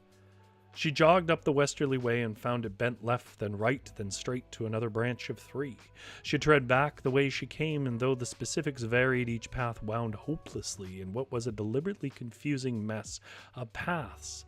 A maze! Shizuka wondered who would build a maze behind a simple waterfall in a wild jungle. She also wondered why she felt cool breezes and got glimmers of light from the corners of her eyes. Something was in the maze with her. She drew up her elm bow and took careful, quiet breaths. The maze obstructed so many angles with bending passages that sight became useless, so she closed her eyes, held her breath, and listened. A soft, sweeping sound and the snarl of something uncanny could be perceived by her sharpened hearing. It grew closer, echoing off the stone walls endlessly. The reverberations quickened until she could hear it was nearly next to her, nearly upon her. So she spun and loosed an arrow at a spirit with a pink glow in the shape of a small drake. It descended on her with a fiery malice in its hollow eyes. The arrow swept through the long, glittering body of the spirit, arresting it into a mist that settled on the floor before her. One of the stranger things she'd hit with her bow. The mist condensed on the floor into violet gems, small but plentiful across it. Shizuka swept them up into her fletching pouch, then followed the path the spirit took until she made her way further back into the maze, down to a door that ended up into a dark room, darker than the night. It was an oppressive and cold place. The only feature she could make out was a faint glowing swirl at the far side of this stone room. It looked like the doings of some mage, but she could hear no magic being uttered. She stepped softly and carefully towards the ephemeral pool. Well, there we go. Ethereal pool. Of vermilion light that swam through ripples against the wall. Her curiosity stretched her fingers forth to touch the portal on the wall, but it was then that the scratch of an uncareful step over a sandy stone echoed in the room. A voice hollered, growing closer, "Cut the worm, and it shall multiply, but cut you, and it shall feast." Shizuka was quick on the draw, leaping backwards from the cloaked man's daggers, then loosing an arrow into his heart. With a sputter and a gasp, he stumbled forth weakly, then fell and drove the arrow farther out his back. He lay in the dark beside her, bleeding a warm pool about her prone body. She rolled away and examined him. He was dead, to be sure, and bore a symbol strung on a leather necklace that resembled the head of a terrible dragon. A chill ran through her. It had been said by Shizuka's tribe that a terrible wyrm once slaughtered their people with impunity, but was driven back by the holy orders of the day. Such orders were lost to the war against the Lich King, though, and Shizuka knew that if some foul-minded cultists had birthed a wyrm anew, no one would come to save them this time. Shizuka knew she had to press on. Confirmed that the plague of the wyrm had not returned to her lands, she passed through the strange portal as she had tried to before, blind to what was to come. On the other side, Shizuka stepped carefully into a room with an ethereal glow cast from crooked etchings that wound in a spiral out from an intricately carved marble head. It was in a language the runes were in a language she did not recognize, something old, primal, and crudely rendered on the stone walls of the chamber. The head, though, took the form of a terrible snarling lizard, each tooth as thick as her and nearly as tall. It looked as if it were ready to snap her up like so much dinner. The eyes were cut jade that caught the celadon light piercing out from the carved runes. They were menacing and inhuman. Shizuka stood at the exit of the portal, in the entrance of the room, terrified to make a move farther. What if the runes were wards that fired energy magic when she tread across them? What if they were cursed and would bring blindness to her, or worse? She was frozen there for near an eternity, though less than a few heartbeats. She didn't want to turn back. Too much here told her the wyrm had been resurrected. A threat was upon her people, but she didn't want to die either. So she crouched down, bow at hand, with an arrow nocked, and tried to parse what she could of the glowing runes.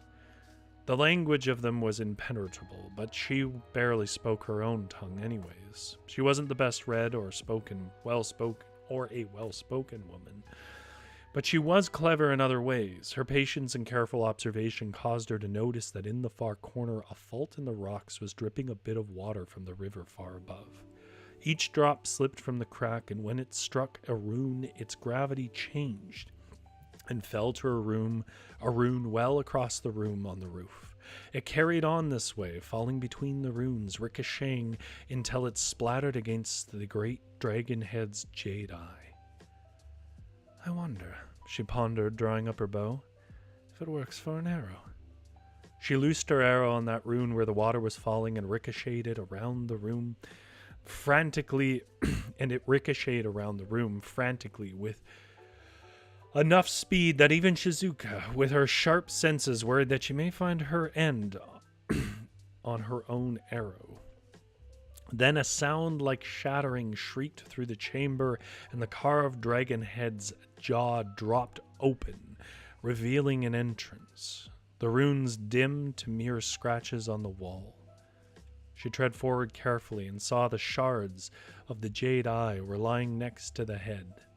Some pieces were still large enough to carry some value to a merchant, she figured, so she plucked them up and stuffed them into her fletching pouch.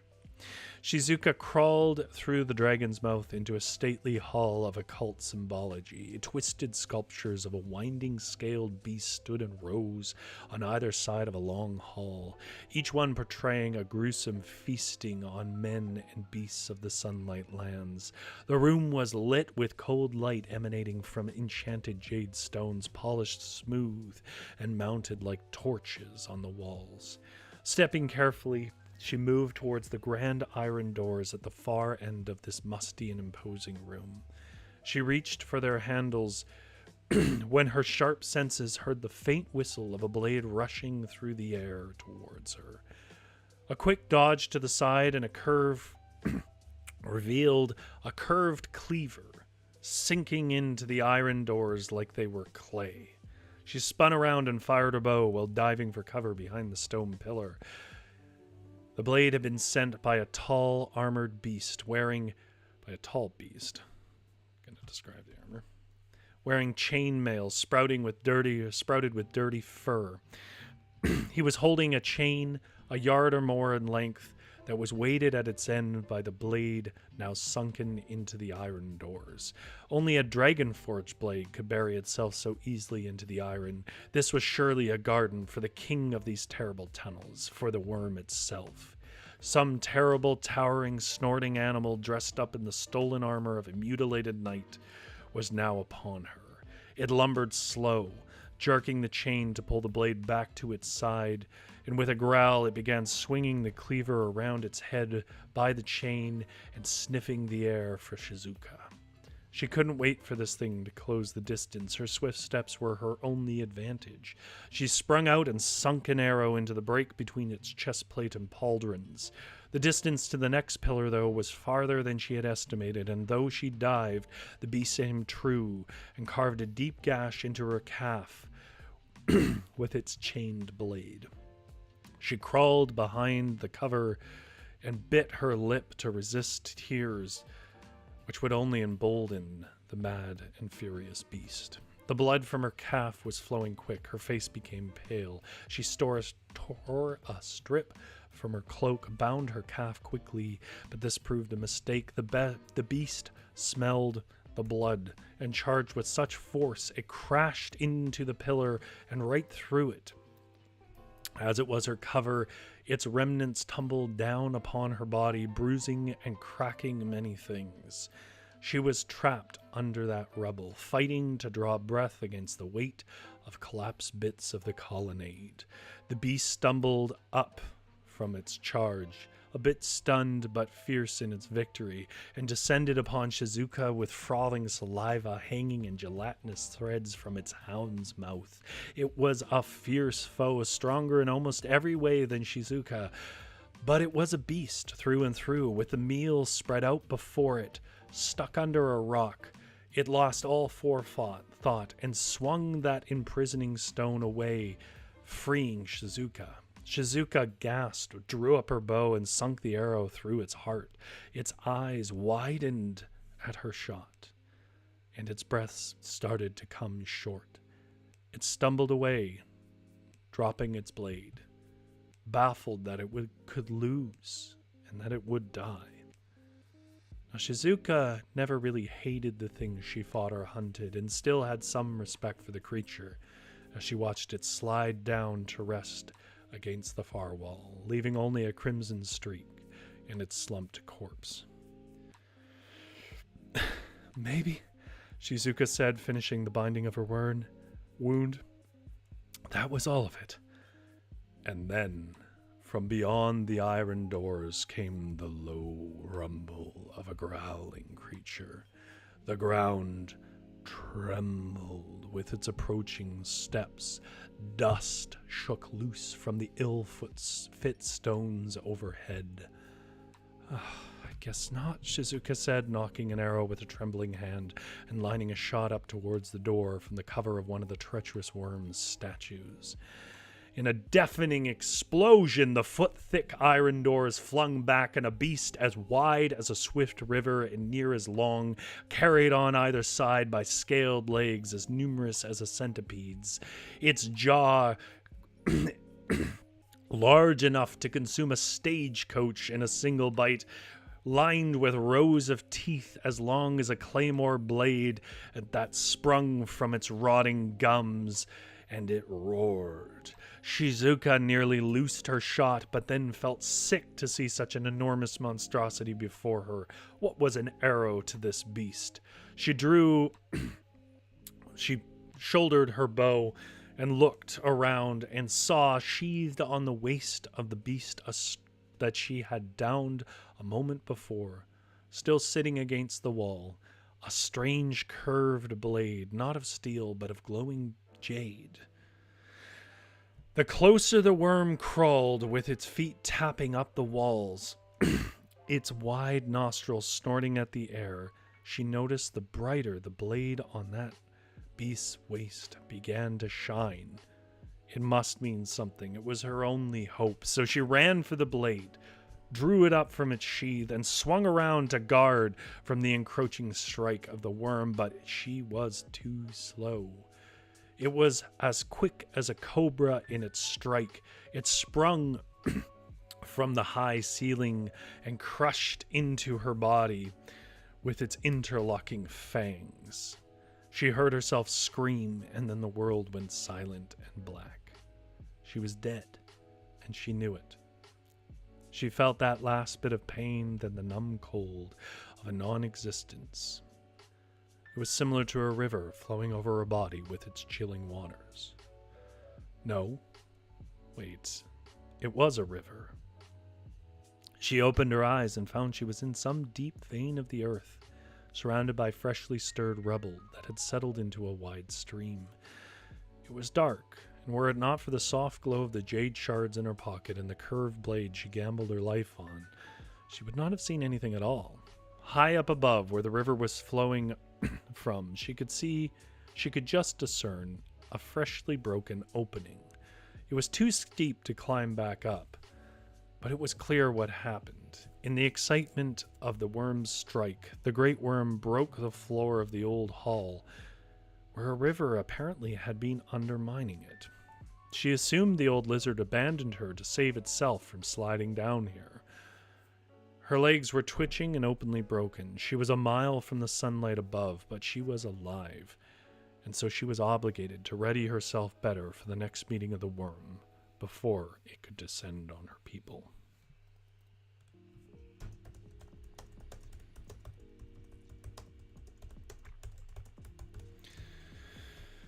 And that is Troves, one of the few solo tabletop RPGs I've ever done more than one stream of.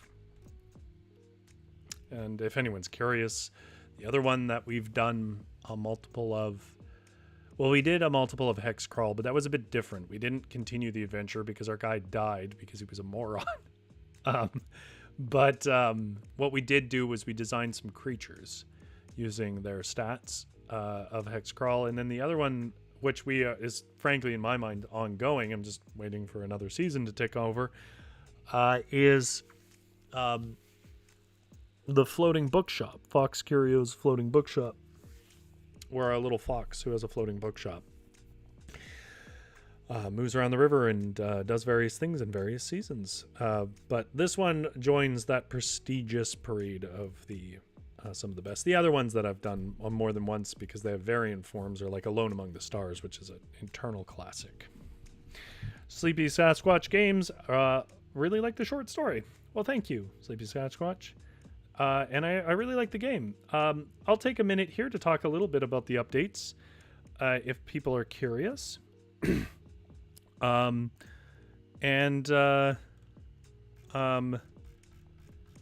yeah, I had mentioned to the creator there in the chat that I thought for a game like this, where one of the appeals is the gear, it has that, it's not Diablo, but it has that kind of Diablo instinct. It might be good to give people at least the option to sort of build some characters of their own. And to my surprise, they did that in like a day, like 2 days. They added a section. So if you did buy it last week when I recommended, you can go and download this version for free. Version 1.3 is what you want. And it has the custom Delvers section. Now, I only read this today, so also we're at 2 hours somehow. When you're having fun, things go fast. But it describes how to design your own character, how to mix and match the characters that are already assembled above. And of course, it's a solo tabletop RPG. So, you know, they mention it in here, but balance isn't the most important thing. Like, I remember Vampire Hunters, is that what it's called? No, the Borderline Idle game. That's also a roguelite. I can't think of its name right now. It's Vampire something. Vampire Survivor? Anyways, the creators of that game said that balance is overrated, especially in single-player games, which is a philosophy. I think overall balance is a little bit too... people are a little too obsessed with balance. I do understand that the point of balance is that you don't want to have a game that can be solved, so to speak, so it has sticking power, but given that the game here is mostly about story and cool moments and ideas, it doesn't really matter. But if you do want to, and this was one of the things I wanted to say, I would be interested in people communities making more tightly bound and intricate versions of this core idea of the game. Because I think there is a potential here. And the example I wanted to give was One Deck Dungeon, which is a game I will never play on stream because it just doesn't have any story element really to it. It's a dungeon delver. It is one of my all-time favorite games. It is also a rogue. Well, in its traditional rule format, it's rogue-like.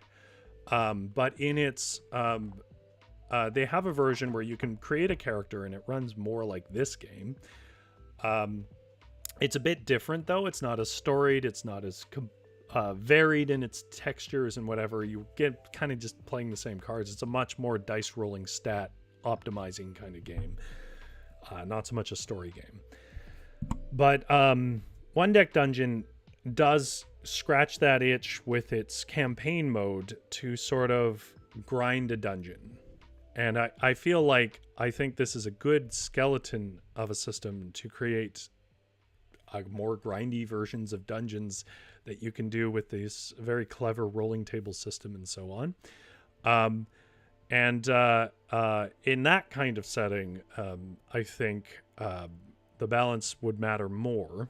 So it might be something to do as a hack on the game or something like that. But for me, who is primarily a writer and does enjoy games like this, for me, it'd be interesting to have those two different modes. One that's a little more storied like this, and one that's a little more intense about stats and optimization.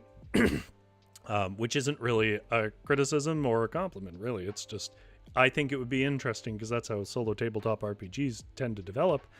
The ones that are popular, they get a lot of different variations and modes.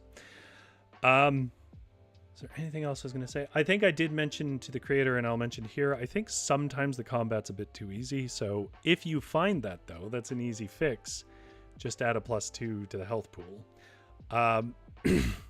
If you just want combat to go longer, which I did try once, it was interesting. I don't know that it was better per se, but if you like to have more rounds of combat, buff your HP by +2 and buff the enemy's HP by like +3 or 4, depending on what you want to do.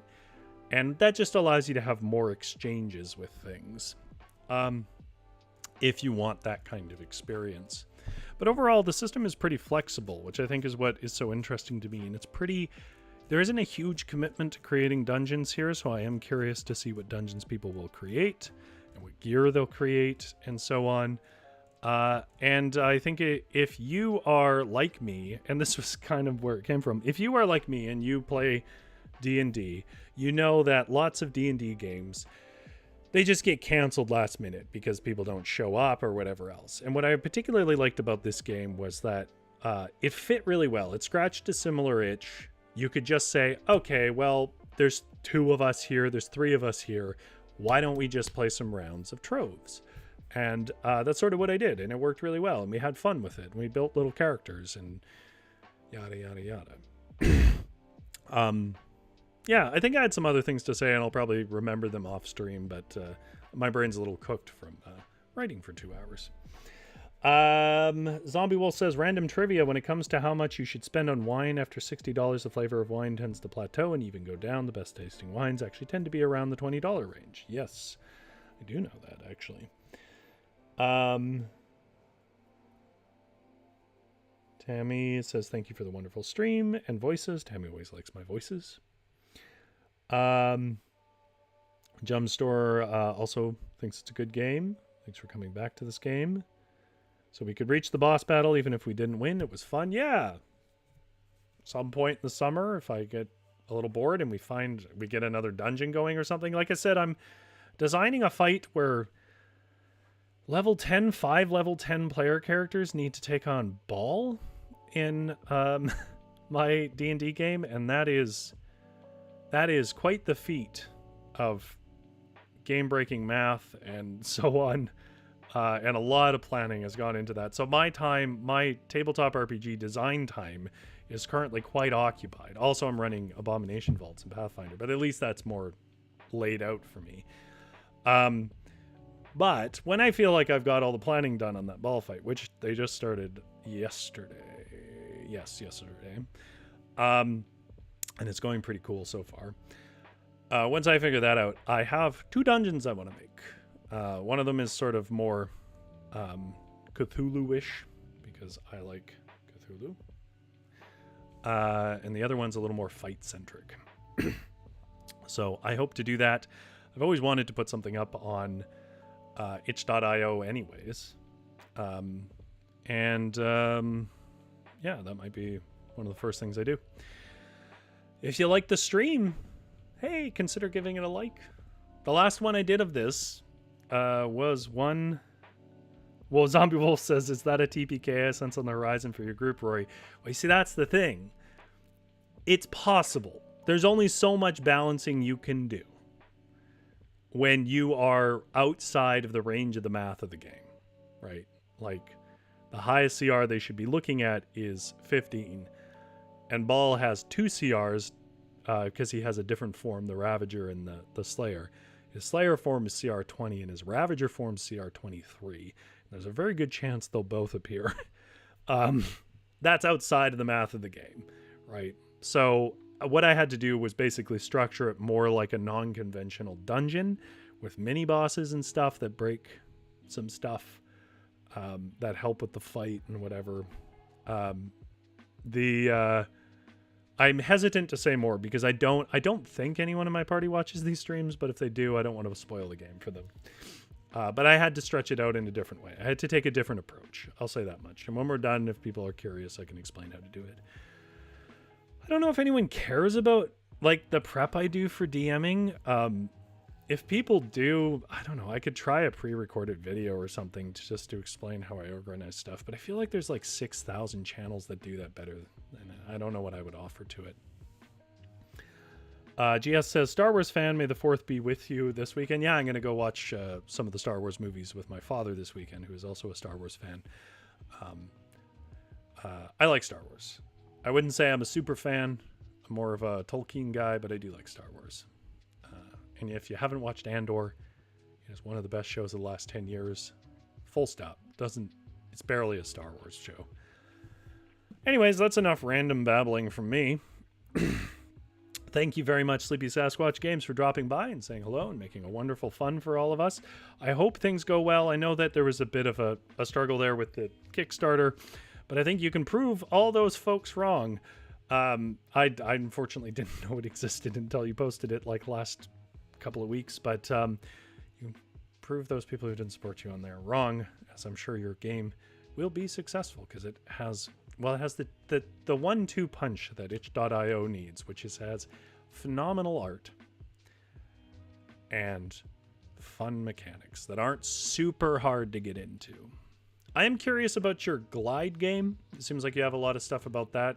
Is that just another version of this same kind of rule set, or is it very different? But I'll check your response in there, but I'm going to go because I'm rambling too much, and this is one of the longest streams I've done, which was supposed to be a shorter one. Thank you so much, Jump Store, Zombie Wolf, Sleepy Sasquatch Games, Tammy Morelli. If you're out there, Janera and Uncle Kitty, Witchery, if you're still watching, and GS. Thank you so much, everybody, for watching. Thank you to all the people who gave me a shot off the last stream. I hope you enjoyed this. We'll be on to something else next week. I don't know what yet, but I'm sure it'll be fun, or at least interesting. So you don't have to go home, but you can't stay here. Get out of my shop.